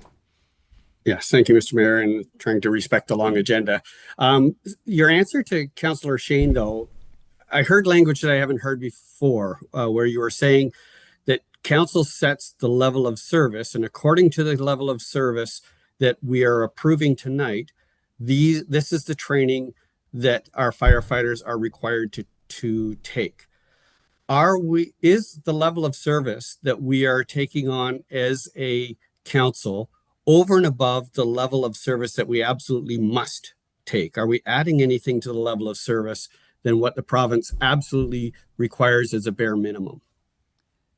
The level of service is guided by this township to your residents, sir. The ministry, the Fire Prevention Act tells us that these level of service is to be established by council, and the minimum, the level of service presented tonight is at a minimum of all services, and most of it will be done through automatic aid, where we're going to be looking at townships that have higher expertise than us. But we'll still provide every service to our residents. It's just how we present it, whether it's done through our station, our department, or other departments to come and sustain or help us out through the level of service that we need to apply. But the level of service is guided by you, sir, by the council. Right, and I just wanted to be sure that there isn't any decisions that we're making that based on the level of service, where we could make a different level of service decision tonight that might help us either remap where we're headed with this, or transition a little differently. So again, not that I'm fishing for a loophole or anything, but you've heard the concern at the council table, and I just want to be certain that we found that we're following a path that we must follow to ensure both that our residents are safe, but also that our firefighters' time is fully respected. Through you, Mr. Mayor, to that, we have worked very diligently. Whether we reduce the services to a different level, sir, it won't affect the 7 people that are affected by this, because their first level of NFPA, 1001, 1000, level 1 and 2, is the guidance to every other training. That is the minimum requirement that they must have in order to continue to train. Now, at this point, there is nothing that we've presented today in this bylaw that would change the levels of those 7 firefighters. Okay, thank you. That helps. Thank you. Okay, last go around. Any further questions? Seeing none. So this is the first one from our staff, so I might make a little comment on this, and that is not specific to any of you, but we have potentially the mention of 569 pages.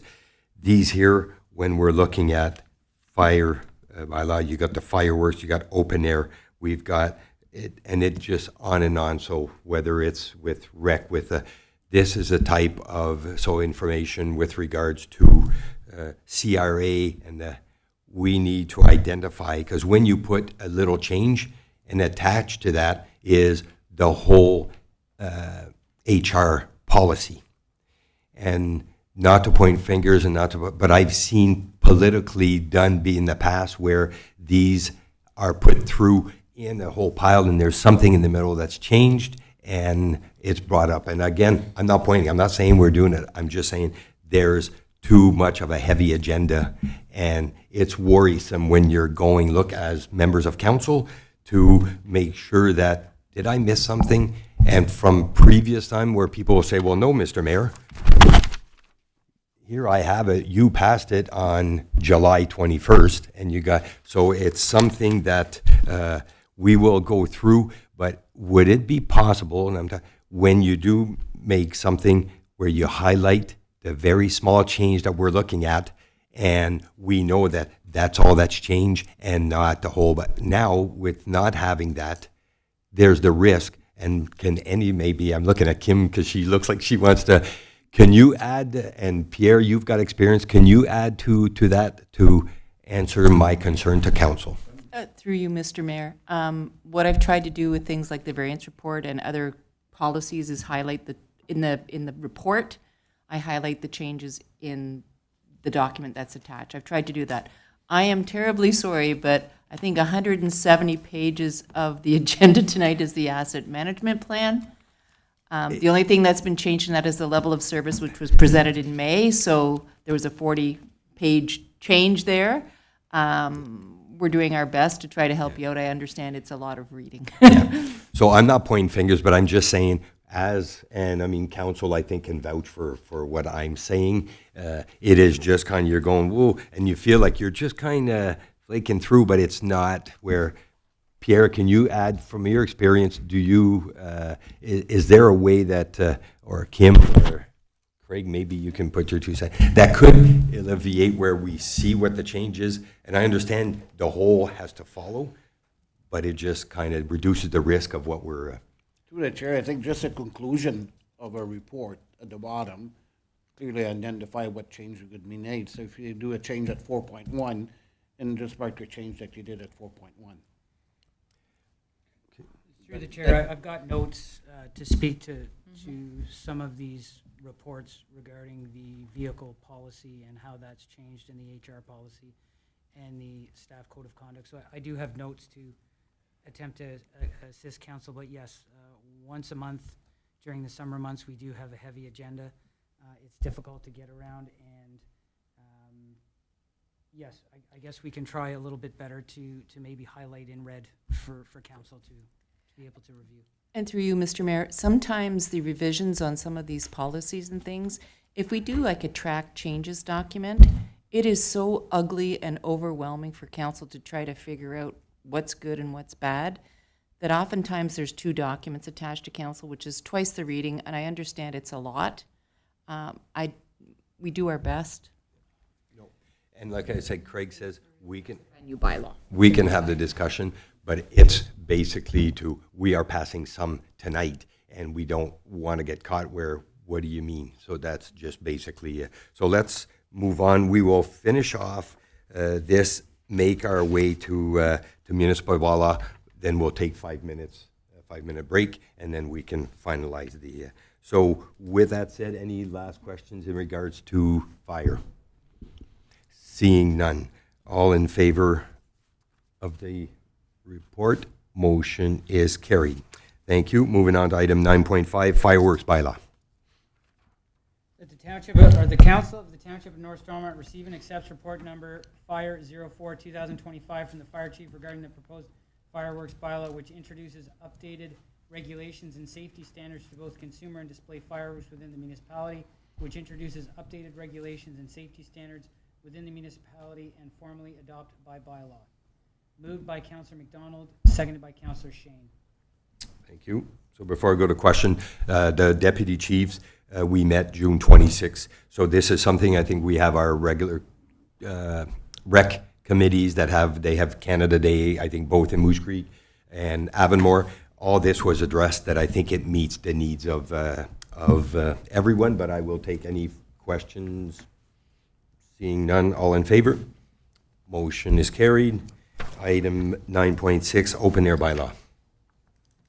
That the council of the Township of North Stormont receive and accept report Fire 03-2025 from the fire chief regarding the proposed open air fire bylaw, which introduces updated regulations and safety standards for open air fires within the municipality to be formally adopted by bylaw. Moved by Councillor Shane, seconded by Councillor McDonald. Perfect, thank you. Any questions? Go ahead, Deputy Mayor Densham. Yes, thank you, Mr. Mayor. And I brought this up at the fire committee meeting when we were talking about it. It's in respect to section 6.2 of the recommendation, where there's basically at a high level 3 classes of fire. One is agricultural fires, so burning in the fields, etc.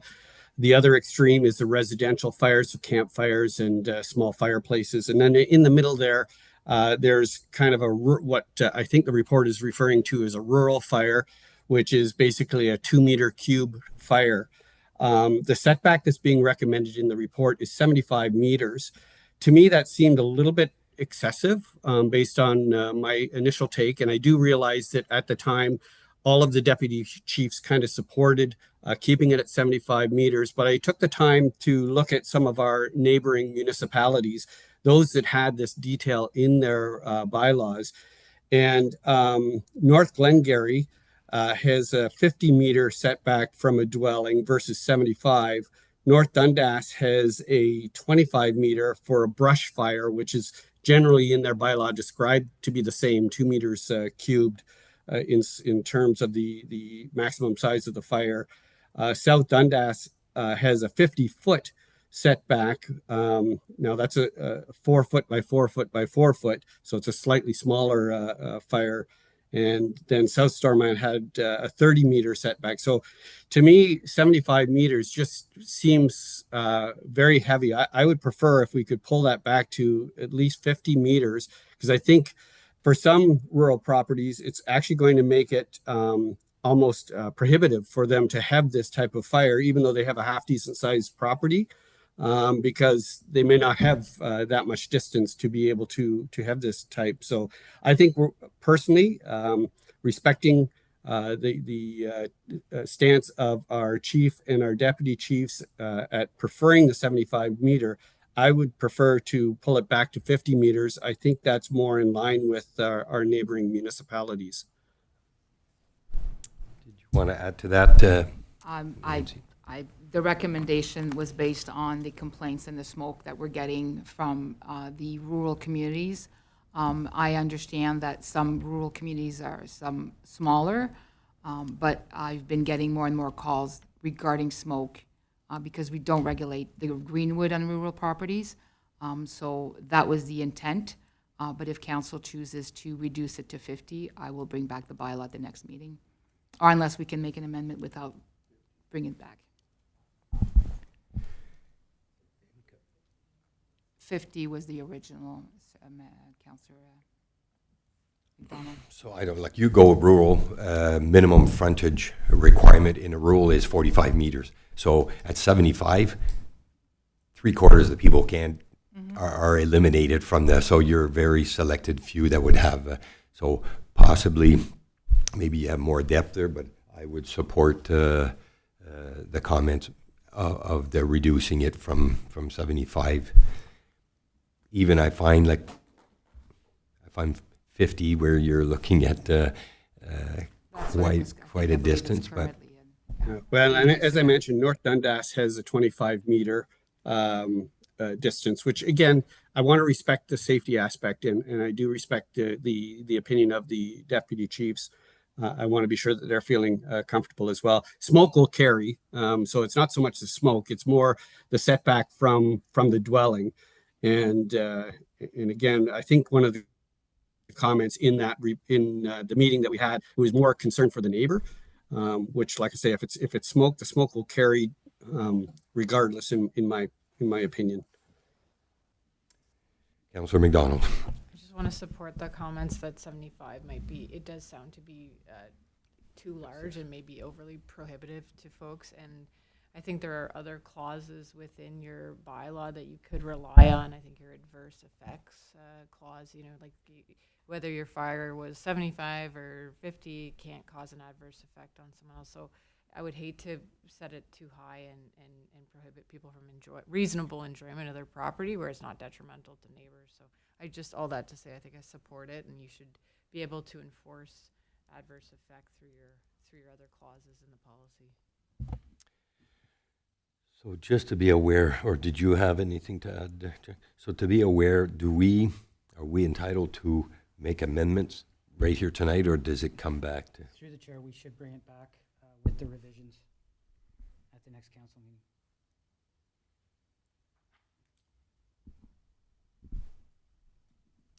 Is council in agreement?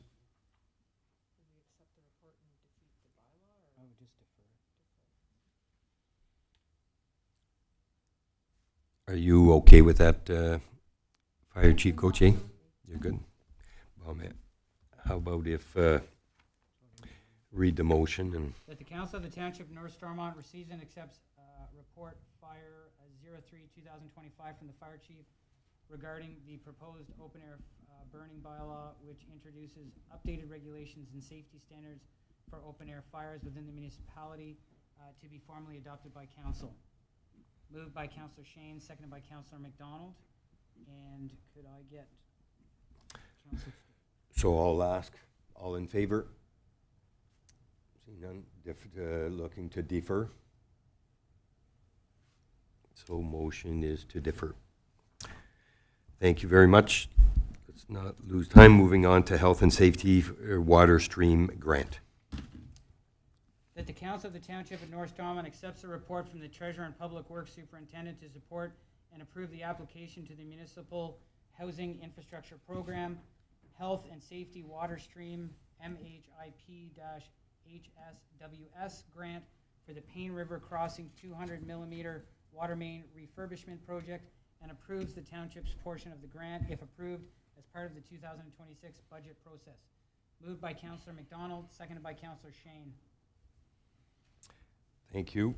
So, basically, this work, I think, and Blake can add to this, but has been where we've been pushing it off, and I think we now have an opportunity to get quite a substantial grant opportunity, which the cost of $331,000, having our portion of being 89. So is why this is being brought forward. So anything to add in regards to the Madam Treasurer or Blake? Through you, Mr. Mayor. It's a good opportunity, and not only that, the new development in Finch, the connection fees will probably more than pay for our portion of this grant. So it's actually quite a feasible and great opportunity. Perfect. Before I go, I'll get questions, and then maybe Blake can add to it. So Councillor McDonald? We've heard about the issues with, losing water in some of the pipes and finishes. Does this help with that issue? Is this an area that's been identified for, would it improve our overall service, or? Well, if I think everybody realizes it's on the front street, County Road 43, and it's at the bridge where the county building is. So that's full access to water on the east side of the village, from the bridge east. Well, we do have fire service, and we do have multiple houses on it. But yes, this has been a project that a number of years ago we presented, and it's not something that is failing, but when it fails, we lose all the water. So it's been recommended, and finally agreed with Don from Aqua that we have to do something at some point. We keep delaying it year after year after year, and I know 12 years ago we had to fix the connection on the west side of the bridge, and back then they said we shouldn't dig up the other side just to fix that. And it just never happens that we get time or money just to go in and do this kind of work. And my theory is if it fails, there's never a grant. It's then we fix it. So in this case, I think the opportunity is there. So any further questions? Seeing none, all in favor? Motion's carried. Boom. Item 9.8 in regards to the auditor's appointment. That the Council of the Township of North Stormont accepts and approves report FIN 13-2025 from the Treasurer to appoint Welsh LLP as the external auditor for the fiscal year ending December 31st, 2025. Moved by Councillor Shane, seconded by Councillor McDonald. Thank you. Any questions? Seeing none, all in favor? Motion's carried. Item 9.9 in regards to our 2025 asset management plan. That the Council of the Township of North Stormont approves and accepts report FIN 14-2025 from the Treasurer with regards to the 2025 asset management plan. Moved by Councillor Shane, seconded by Councillor McDonald. Thank you. So this has been on our tables. Any further discussion? Go ahead, Deputy Mayor Densham. Yeah, thank you, Mr. Mayor, and thank you to all who worked hard at giving input into this document. It's an important document and one we've been waiting for. The one topic that I'd like to understand a little bit more deeply is the land improvement. It was a little bit vague in terms of what that is, and it suggests that we've been underinvesting quite heavily on that. And I just don't understand what the risk is associated with putting off the investment in land improvement, because buildings is a different category. And so how does land degrade, if you will, over time, and what are we looking at needing to invest? Oh, sorry. Through you, Madam Mr. Treasurer. Mayor, land improvements is a very broad topic and can include things such as fencing, can be basketball courts, playground facilities, and things like that. I think the risk that was identified here might have been to do with our playground facilities and the age of them. That is what my understanding is for that topic and what we have currently in North Stormont. Yeah, because it's a big percentage in terms of target reinvestment rate. It's one of the biggest. And so I think we're going to have to dig into that a little bit more to understand what's the expectation on that. As we've talked about for the last number of years in budget, how we've built our recreational assets has been very heavily dependent upon the generosity of volunteers and stuff. And we want to be very careful not to break something there that's going to cause us to be in a position where it's very, very difficult for us to maintain anything and having to start close things. So anyhow, I'll leave that for a different discussion. But that is the area that makes me a little bit nervous in this report. Through you, Mr. Mayor, I also wanted to note, this is legislated and this is required for grant opportunities to be given to the municipality. As far as the legislation for 2026 going forward, it's going to require an annual review of our asset management plan and a report to council acknowledging the review of the asset plan moving forward. And that will be annually, we have to provide that, and the ministries can ask for that resolution and that review. Also, the timeline on this is good for now, but in 5 years, we're going to have to redo the whole plan again, updating the information data. So just to be transparent to council, it's not over yet. No, I'm sure we're going to have further discussions on that. So, okay, any further questions? Seeing none, all in favor? Motion's carried. Moving on to our second quarter of 2025 variance report. That the Council of the Township of North Stormont accepts report FIN 16-2025 from the Treasurer regarding the second quarter variance report for the period ending June 30th, 2025 for information purposes only. Moved by Councillor McDonald, seconded by Councillor Shane. Thank you. So again, I appreciate our finance department as far as identifying the, so I'll take questions from council.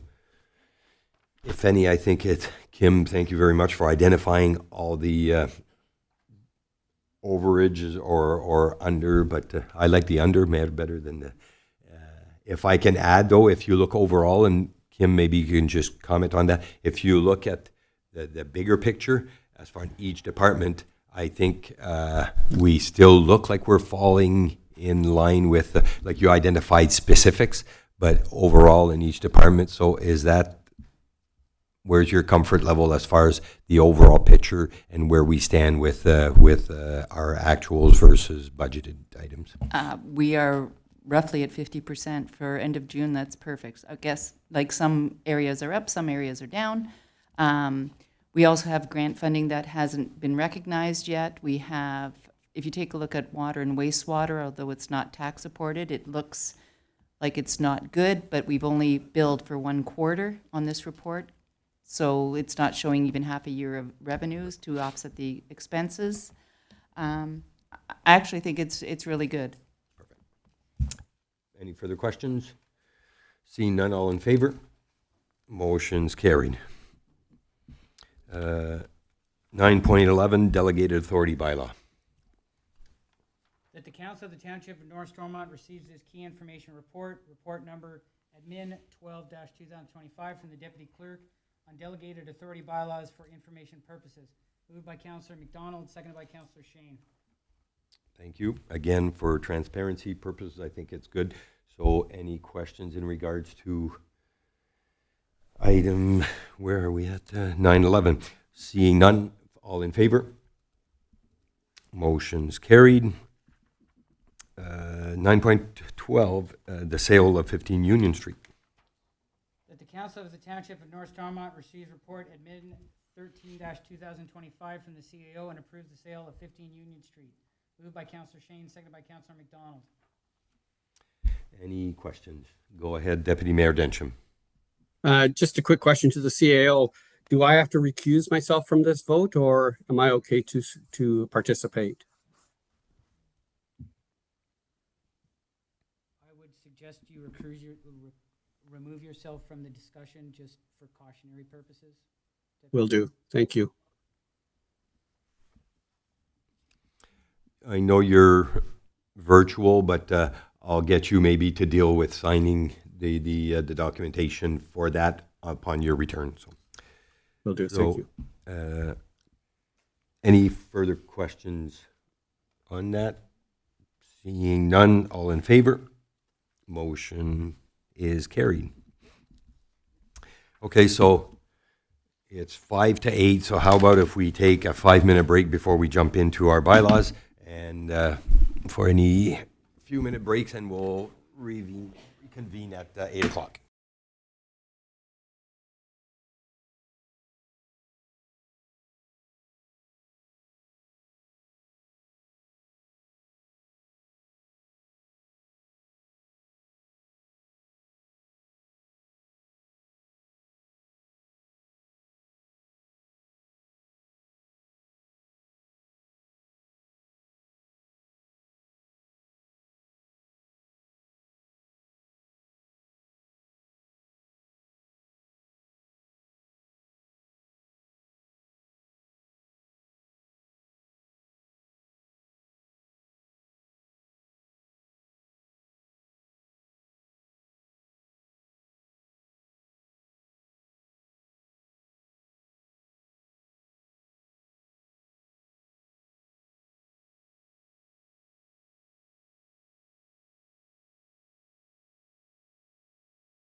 So we are back for the part of our municipal bylaws, so hopefully we can go through with most of them is reports that we've already discussed. So let's start off with item 10.1 in regards to bylaw number 48-2025 to repeal bylaw 42-2025's part lot control. Be it resolved that bylaw number 48-2025 being a bylaw to repeal in its entirety, bylaw number 42-2025 to exempt certain lands from part lot control in registered plan of subdivision plan 52M-70 on a street legally named Helen Street in the township of North Stormont and in the county of Stormont be ready first, second, and third time, passed, signed, and sealed in open council this 22nd day of July 2025. Moved by Councillor Shane, seconded by Councillor McDonald. Thank you. So basically, it's a semi-detached split in the subdivision. So any further questions in regards to the bylaw? Seeing none, all in favor? Motion is carried. Moving on to bylaw number 49-2025, amending zoning bylaw 08-2024 and Z-2025-07. Be it resolved that the bylaw number 49-2025 being a bylaw to change the zoning of certain lands in the township of North Stormont and amend comprehensive zoning bylaw 8-2014 from the residential first density R1 zone and residential second density exemption 26 R2-26 zone to residential second density exception 31 R2-31 zone and residential second density exception 32 R2-32 zone be ready first, second, and third time, passed, signed, and sealed in open council this 22nd day of July 2025. Moved by Councillor McDonald, seconded by Councillor Shane. So there's a lot of R2- in here. Basically, it's the same polycap, so the first zoning that we went through in Moose Creek. Any further questions? Seeing none, all in favor? Motion is carried. Item 10.3 in regards to bylaw number 50-2025 on the amending zoning bylaw 08-2014 and Z-2025-05.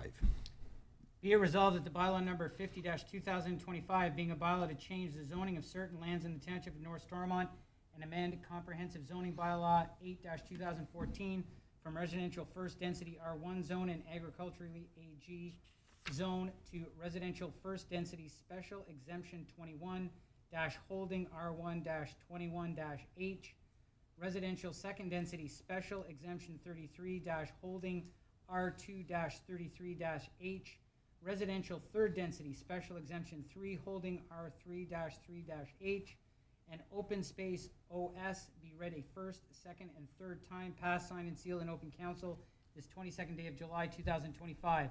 Moved by Councillor McDonald, seconded by Councillor Shane. Thank you. So this is the zoning amendment for the Heritage Trails subdivision. Any further questions? Seeing none, all in favor? Motion is carried. Moving to item 10.4, bylaw number 51-2025, establishing and regulating emergency services. Be it resolved that bylaw number 51-2025 being a bylaw to repeal and replace bylaw numbers 65-2016 and 81-2020 to establish and regulate the operation, training, conduct, and safety of emergency services within the township of North Stormont be read first, second, and third time, passed, signed, and sealed in open council this 22nd day of July 2025. Moved by Councillor Shane, seconded by Councillor McDonald. Thank you. Any further questions? Seeing none, just we're going to keep chatting. If there's a way we can kind of soften and work with, it's our existing guys, so I just feel that they deserve our attention. Yeah. Thank you. So all in favor? Motion is carried. Moving on to bylaw number 53-2025 in regards to fireworks bylaw. Be it resolved that bylaw number 52-2025 being a bylaw to repeal and replace bylaw numbers 53-2018 and 62-2019 for regulating the setting of open-air fires and to institute precautions to be taken with open-air fires, including the times during which open-air fires may be set be read a first, second, and third time, passed, signed, and sealed. That one is, we're doing the fireworks. I know these are numbered incorrectly. This is 21, and this is 22. Fireworks, so this should be. So this should be 22. My apologies. This We'll should be read it 23. and then we'll be deferring it as well, but I'll let Craig read it first. Be it resolved that bylaw number 53, 2025, being a bylaw to prohibit or regulate fireworks within the township of North Stormont, be read a first, second, and third time, passed, signed, and sealed in open council this 22nd day of July 2025. Moved by Councillor McDonald, seconded by Councillor Shane. Okay, I'm not sure. So that's for the fireworks? So any further questions in regards to fireworks? Seeing none, all in favor? Motion is carried. But that was 10.6. 10.5 was the open air. Did I skip one? Hey, I did, sorry. So you were, So these were right. yes. Sorry, I thought these were marked wrong. No, that's me, sorry. So I'll reverse. So I did 10.6, so I apologize. Let's move backwards to 10.5 in regards to bylaw number 52-2025 to repeal and replace bylaw 53-2018 and 62-2019 of open air fires.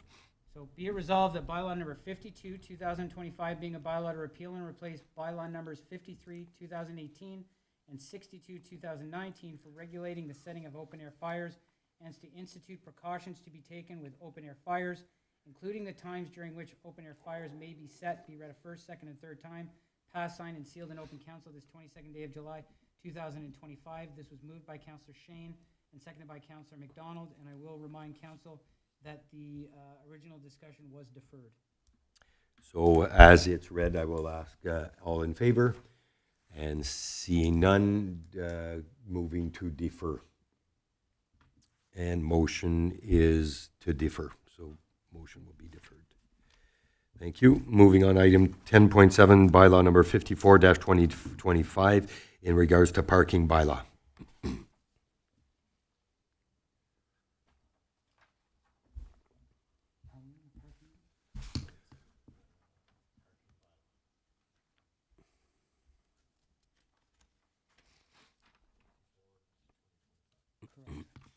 Be it resolved that bylaw number 54-2025, being a bylaw to repeal and replace bylaw numbers 64-2020 and 06-2021 to regulate parking within the limits of the township of North Stormont, be read a first, second, and third time, passed, signed, and sealed in open council this 22nd day of July 2025. Moved by Councillor McDonald, seconded by Councillor Shane. Excuse me, any questions in regards? Go ahead, Deputy Mayor Densham.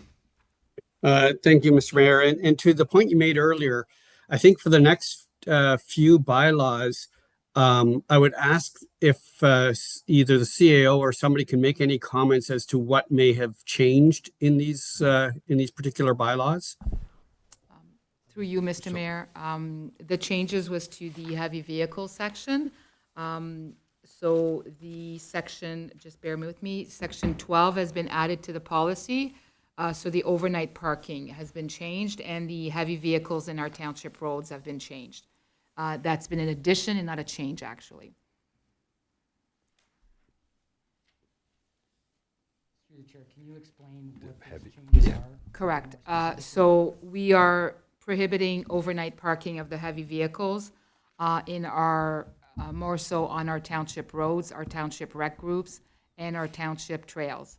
We have seen an increase of overnight parking with campers and even vehicles. And we have been receiving a lot more activities from the groups asking for support. In order to post signs, we need to change our bylaws so that they're reflective. If we want to tow the vehicles because they've been there several days, we need the bylaw amended so we have that authority to tow the vehicles as well. Some of the heavy vehicles have been parking on our roads, restricting access to smaller vehicles and the emergency vehicles as well. So we're asking the council that they restrict the heavy vehicles on our roads. Can I just get an example of when you say big vehicles are parking on our roads?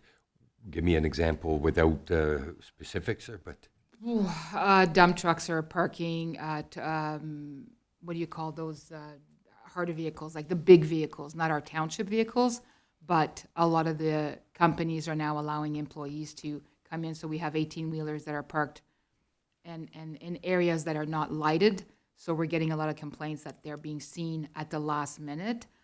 Some in the rural areas. Some of our rec groups are also seeing an increase in the trails and in our other facilities where bigger vehicles are now parking overnight, restricting some of our access to winter parking and stuff like that, so. any further questions? Seeing none, all in favor? Motion's carried. Moving to item 10.8, so bylaw number 55-2025 to repeal and replace bylaw 41-2017 in regards to our municipal alcohol policy. Be it resolved that bylaw number 55, 2025, being a bylaw to repeal and replace bylaw number 41, 2017, and to adopt policy number REC 02, 2025, the municipal alcohol policy for the Township of North Stormont, be read a first, second, and third time, passed, signed, and sealed in open council this 22nd day of July, 2025. Moved by Councillor McDonald, seconded by Councillor Shane. So in case you didn't know, Stormont is going as a dry county. So so Pierre, do you want to just maybe give us the brief of why this is being brought to the table? Through the chair, our policy was really outdated. As you know, AGCO are changing regulations regularly. When now the new regulations came out, so we're just up to par now to a 2025 AGCO regulations as far as sales of alcohol and permission of alcohol. And since we passed a policy for our rentals of our facilities, which they have alcohol policies, now our policy reflects both policies. So as soon as somebody comes to a township property as a recreation, they have a policy to follow as far as access to a special occasion permit, or now that we set regulations in place, how to operate a licensed facility properly and have the proper security in place.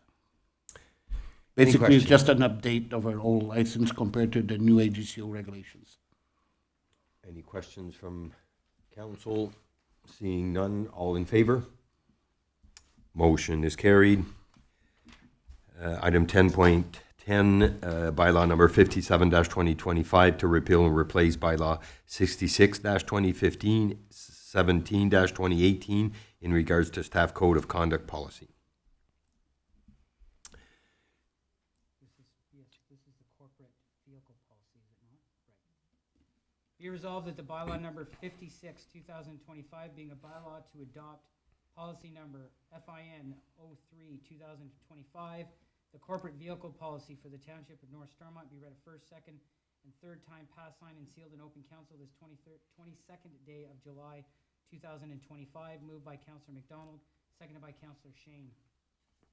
So as I mentioned, so this policy is this long, so maybe Kim, can you just identify what the changes were? Through you, Mr. Mayor. This has been brought in draft policy to council for their review. And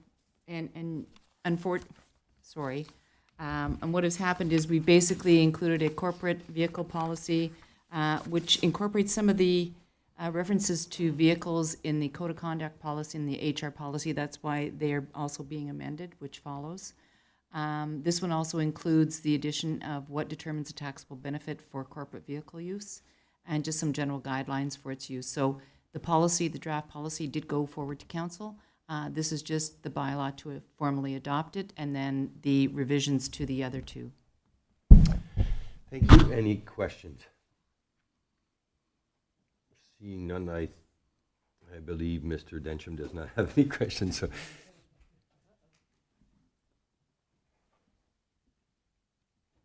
Everything went quiet. Yeah, it's almost like, hey. Went off. Can you hear me? Yeah, oh, you're there, so we can't see you, but we can hear you. I can't see you either, but I could hear you and our rec director. Okay, so let's then, so Todd is just in the process of trying, so the projector seemed to have So as he's working on it, if you can hear us, we'll just carry on and just voice your, I could say put up your hand, but just let me know what. So with that, which one are we doing? Vehicle policy. So I think my only concern is, have we related everything that staff is well aware, and is everything basically, everybody understands where we're going, where we are at with this? Through you, Mr. Mayor, we did have a general discussion with everybody that this pertains to, so they know it's coming down the pike. This is the formalized bylaw, so once it becomes formalized and approved by council, it will be distributed through all the staff. And through the chair, this was sent out to all of the applicable staff that currently have corporate vehicles, so they are well aware of the expected changes. Thank you. Any other questions from council? Deputy Mayor Densham? The only comment I'll make is the same comment I made last time, which is I know the CAO mentioned that the wording he used was from the CRA website, which it says personal use includes vacation trips, driving to conduct personal activities, et cetera, but the intent is not to use the corporate vehicles for vacation trips. He was simply mimicking the CRA wording. Through you, Mr. Mayor, that's correct. Thank you. Thank you. So no further questions. All in favor? Deputy Mayor Densham? Yes, I support. Thank you. Motion's carried. Item 10-12 or .12, bylaw number 59-2025, an amend bylaw 06-2025 in regards to fees and charges. Through you, Mr. Mayor, there's two bylaws that are being changed, the code of conduct and the HR policy. 1010 and 1011. They go kind of. My question mark early, so I apologize. So let's revert back to bylaw number 58-2025 to repeal the bylaw 07-2024 in regards to human resources policy. We did code of conduct, so we're doing this one. No, we did not do the code of conduct. We did the corporate vehicle policy. Now we're on 1010. Okay, I thought I had read the Through code the of chair, conduct. it's 1010, is it not, that we're at? Okay. So it's 1010. Through Well, you, you Mr. know- Mayor, to the CAO, it's because these two are being changed because of the corporate vehicle policy, that's why. Okay. So we haven't done that yet. So let's move then to 1010, which is bylaw number 57-2025 to repeal and replace bylaw 66-2015 and 17-2018 in regards to staff code of conduct policy.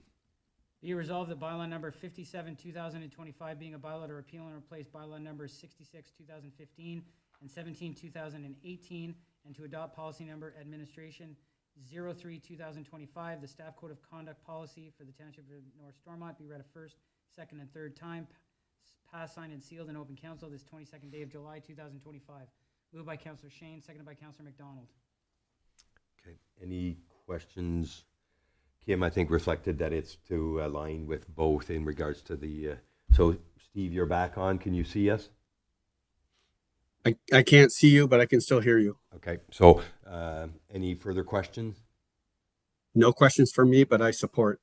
All in perfect, all in favor, rest of council, motion's carried. Moving on now to 1011, bylaw number 58-2025 to repeal and replace bylaw 07-2024 in regards to our human resources policy.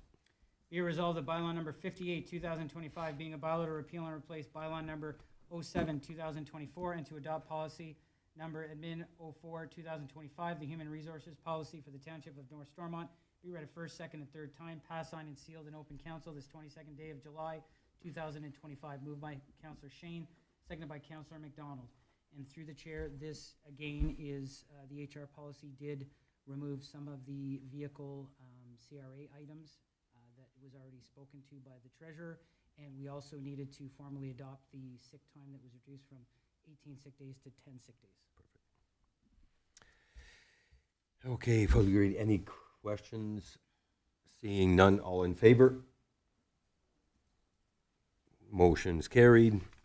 Moving on to our bylaw number 59-2025 to amend bylaw 06-2025 in regards to fees and charges. Be it resolved that bylaw number 59, 2025, being a bylaw to amend Schedule C Fire Department, bylaw number 06, 2025, to establish fees and charges for licenses, permits, certificates, and various municipal services, be read a first, second, and third time, passed, signed, and sealed in open council this 22nd day of July, 2025. Moved by Councillor Shane, seconded by Councillor McDonald. Any questions? Councillor McDonald. I'm just going to restate what you already stated, but it has to be noted what's being changed because it's absolutely impossible to evaluate these without that. I agree. I don't, It's to the chair, I can answer that question. It is to add the fee for the fireworks application. okay. So That's the only change that's been just made. for future to be highlighted so that council is not sitting there going, oh my God, and so. Okay. So, any further questions? See none, all in favor? Motion is carried. Item 10.13, which is the bylaw number 60-2025 to repeal deputy clerk's appointment. Be it resolved that bylaw number 60-2025, being a bylaw to repeal bylaw number 92-2022, to appoint a deputy clerk to be read a first, second, and third time, passed, signed, and sealed in open council this 22nd day of July, 2025. Moved by Councillor McDonald, seconded by Councillor Shane. Thank you. Any questions? Seeing none, all in favor? Motion is carried. And last, bylaw number 61-2025 to appoint a new deputy clerk. Be it resolved that bylaw number 61, 2025, being a bylaw to appoint a deputy clerk, be read a first, second, and third time, passed, signed, and sealed in open council this 22nd day of July, 2025. Moved by Councillor McDonald, seconded by Councillor Shane. Thank you. Any question? I think it's more just of an announcement, but any further questions? See none, all in favor? Motion is carried. Good. Looking at our correspondence, item 11.1 to 11.6. Anything that council wants to bring forward or discuss? Sorry, I guess I'll get our CEO to read the motion. Be it resolved that the correspondence is listed as items 11.1 to 11.6 on the agenda be received. Moved by Councillor Shane, seconded by Councillor McDonald. Thank you. Once again, any questions or comments in regards to correspondence? Seeing none, all in favor of accepting motion is carried. So there's no motion. Notice of motion. Moving on to unfinished business.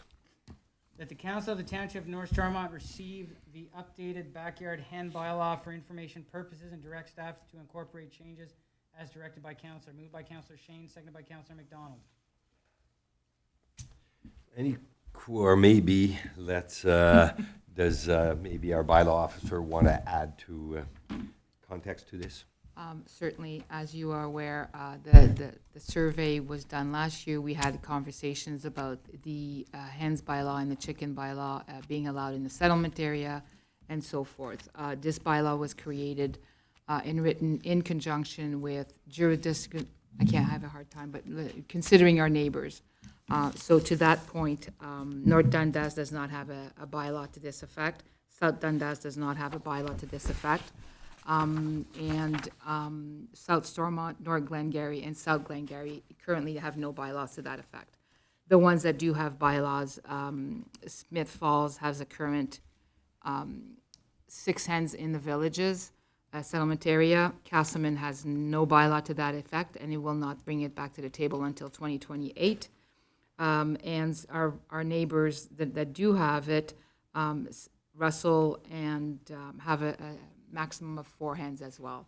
This is a draft bylaw. It is open for discussion, obviously, at the council's request.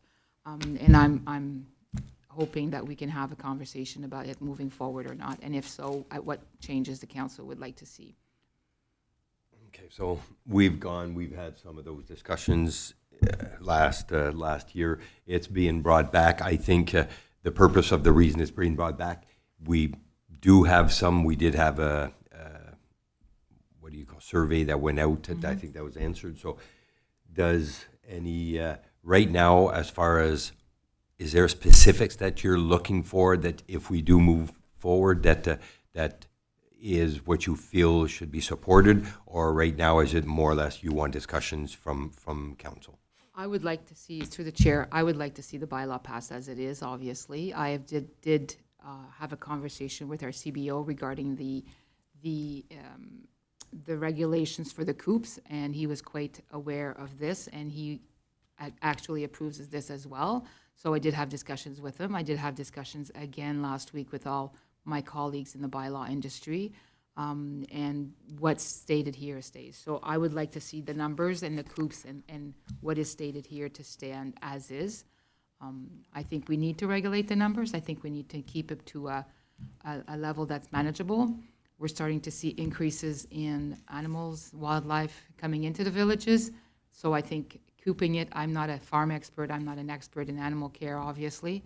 We also have a lot of we do have farmers that have chicken farms as well, so we want to make sure that the education process is included, and I've been educating myself on that level as well. So hopefully the bylaw will stay as is. Councillor McDonald. I do think that we should probably provide an opportunity to the Agricultural Committee to at least know that the bylaw is now coming forward and be able to review the details, because at the last time we spoke with them, we did not have details.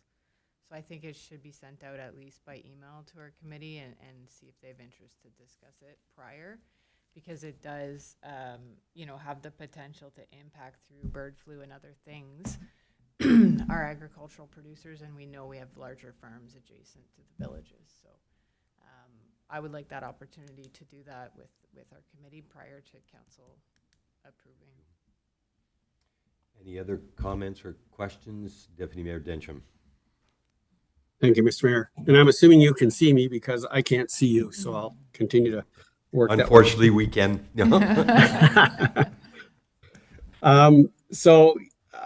My concern with this, I guess, is going to be how this is rolled out if we were to adopt it.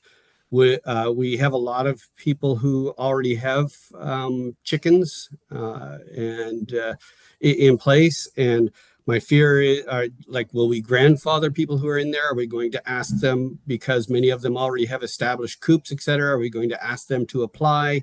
How are we going to enforce this? Is it on a complaint basis? I just think this could be extremely disruptive to make a change midstream for some people who have been established in their practices for potentially many, many years right now.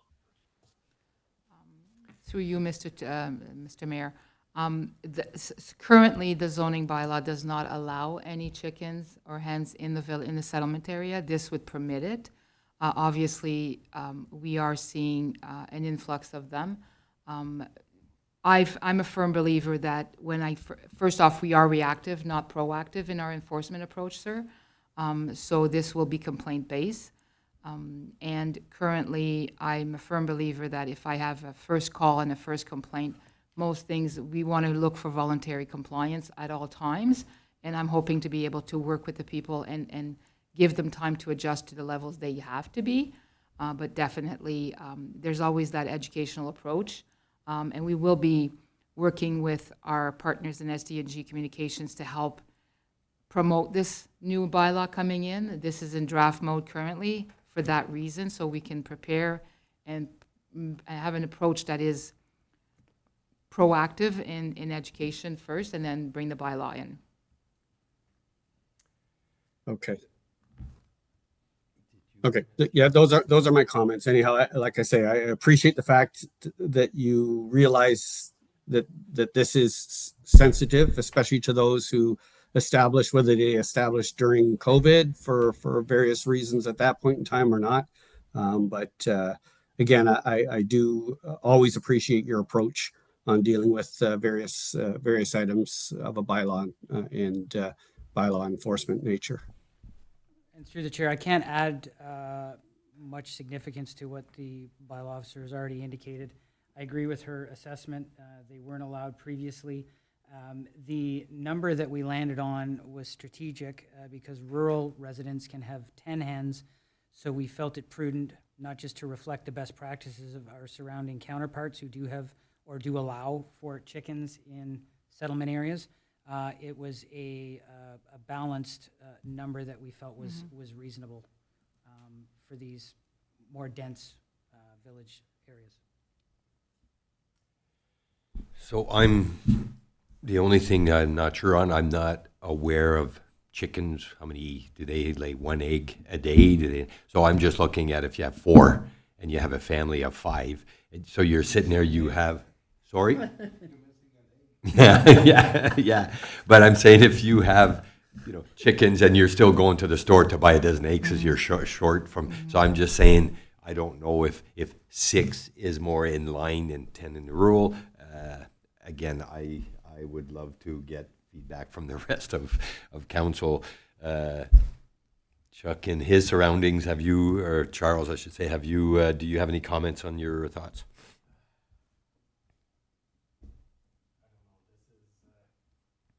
This has been such a touchy subject from the get-go on this one. I think the biggest concerns that come out of this was roosters in villages, which is why this all came to head. So the amount of chickens, obviously there's concerns with rodents and smell. So I could see in tighter neighborhoods, obviously there needs to be less chickens due to that. But I do agree with Councillor McDonald. We should take this back to the Agricultural Committee for their input on this. So with those comments, Deputy Mayor Densham, are you, so I guess what we could do is differ with the purpose of submitting this to their comments from the, we do have the committee, so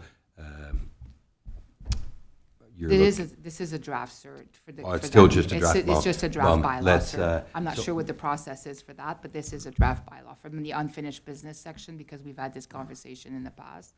So I'll gladly provide the bylaw to you so you can redirect accordingly. So are you comfortable? We'll defer just for that purpose and then bring it back at a later Absolutely. date. So, perfect. So as the motion is read, all in favor?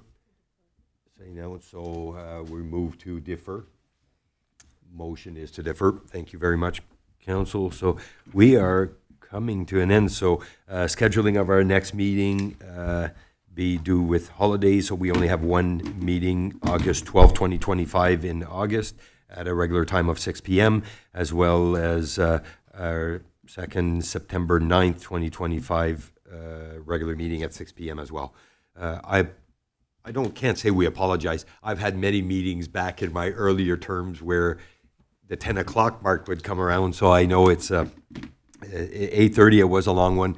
We appreciate the fact that there's only one meeting in July due again to the summer holidays, and we tend to have to try to cramp everything into a tighter meeting, so which brings us to a quite heavy agenda, but I appreciate Council's support on this. So with that said, in regards to coming event, I'm glad to announce that we have 2 candidates, 2 of our residents from North Stormont that will be receiving the Ontario Volunteer Award tomorrow. It's being delivered in Cornwall. Do we know where is this being held? At the Ramada Inn. The reason I'm asking our rec director is because Pierre is one of our resident that will be receiving the award.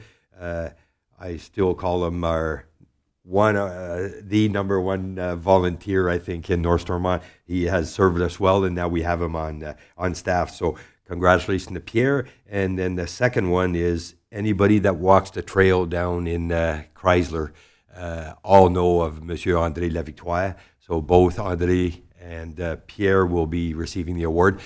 On behalf of council, I'd like to congratulate both of you. André, I'd like to thank you for the work that you do, and I mean, there's a lot of work involved with maintaining the trail. So to both of you, congratulations, and I wish I could join you tomorrow, but I'm sure we can celebrate in the coming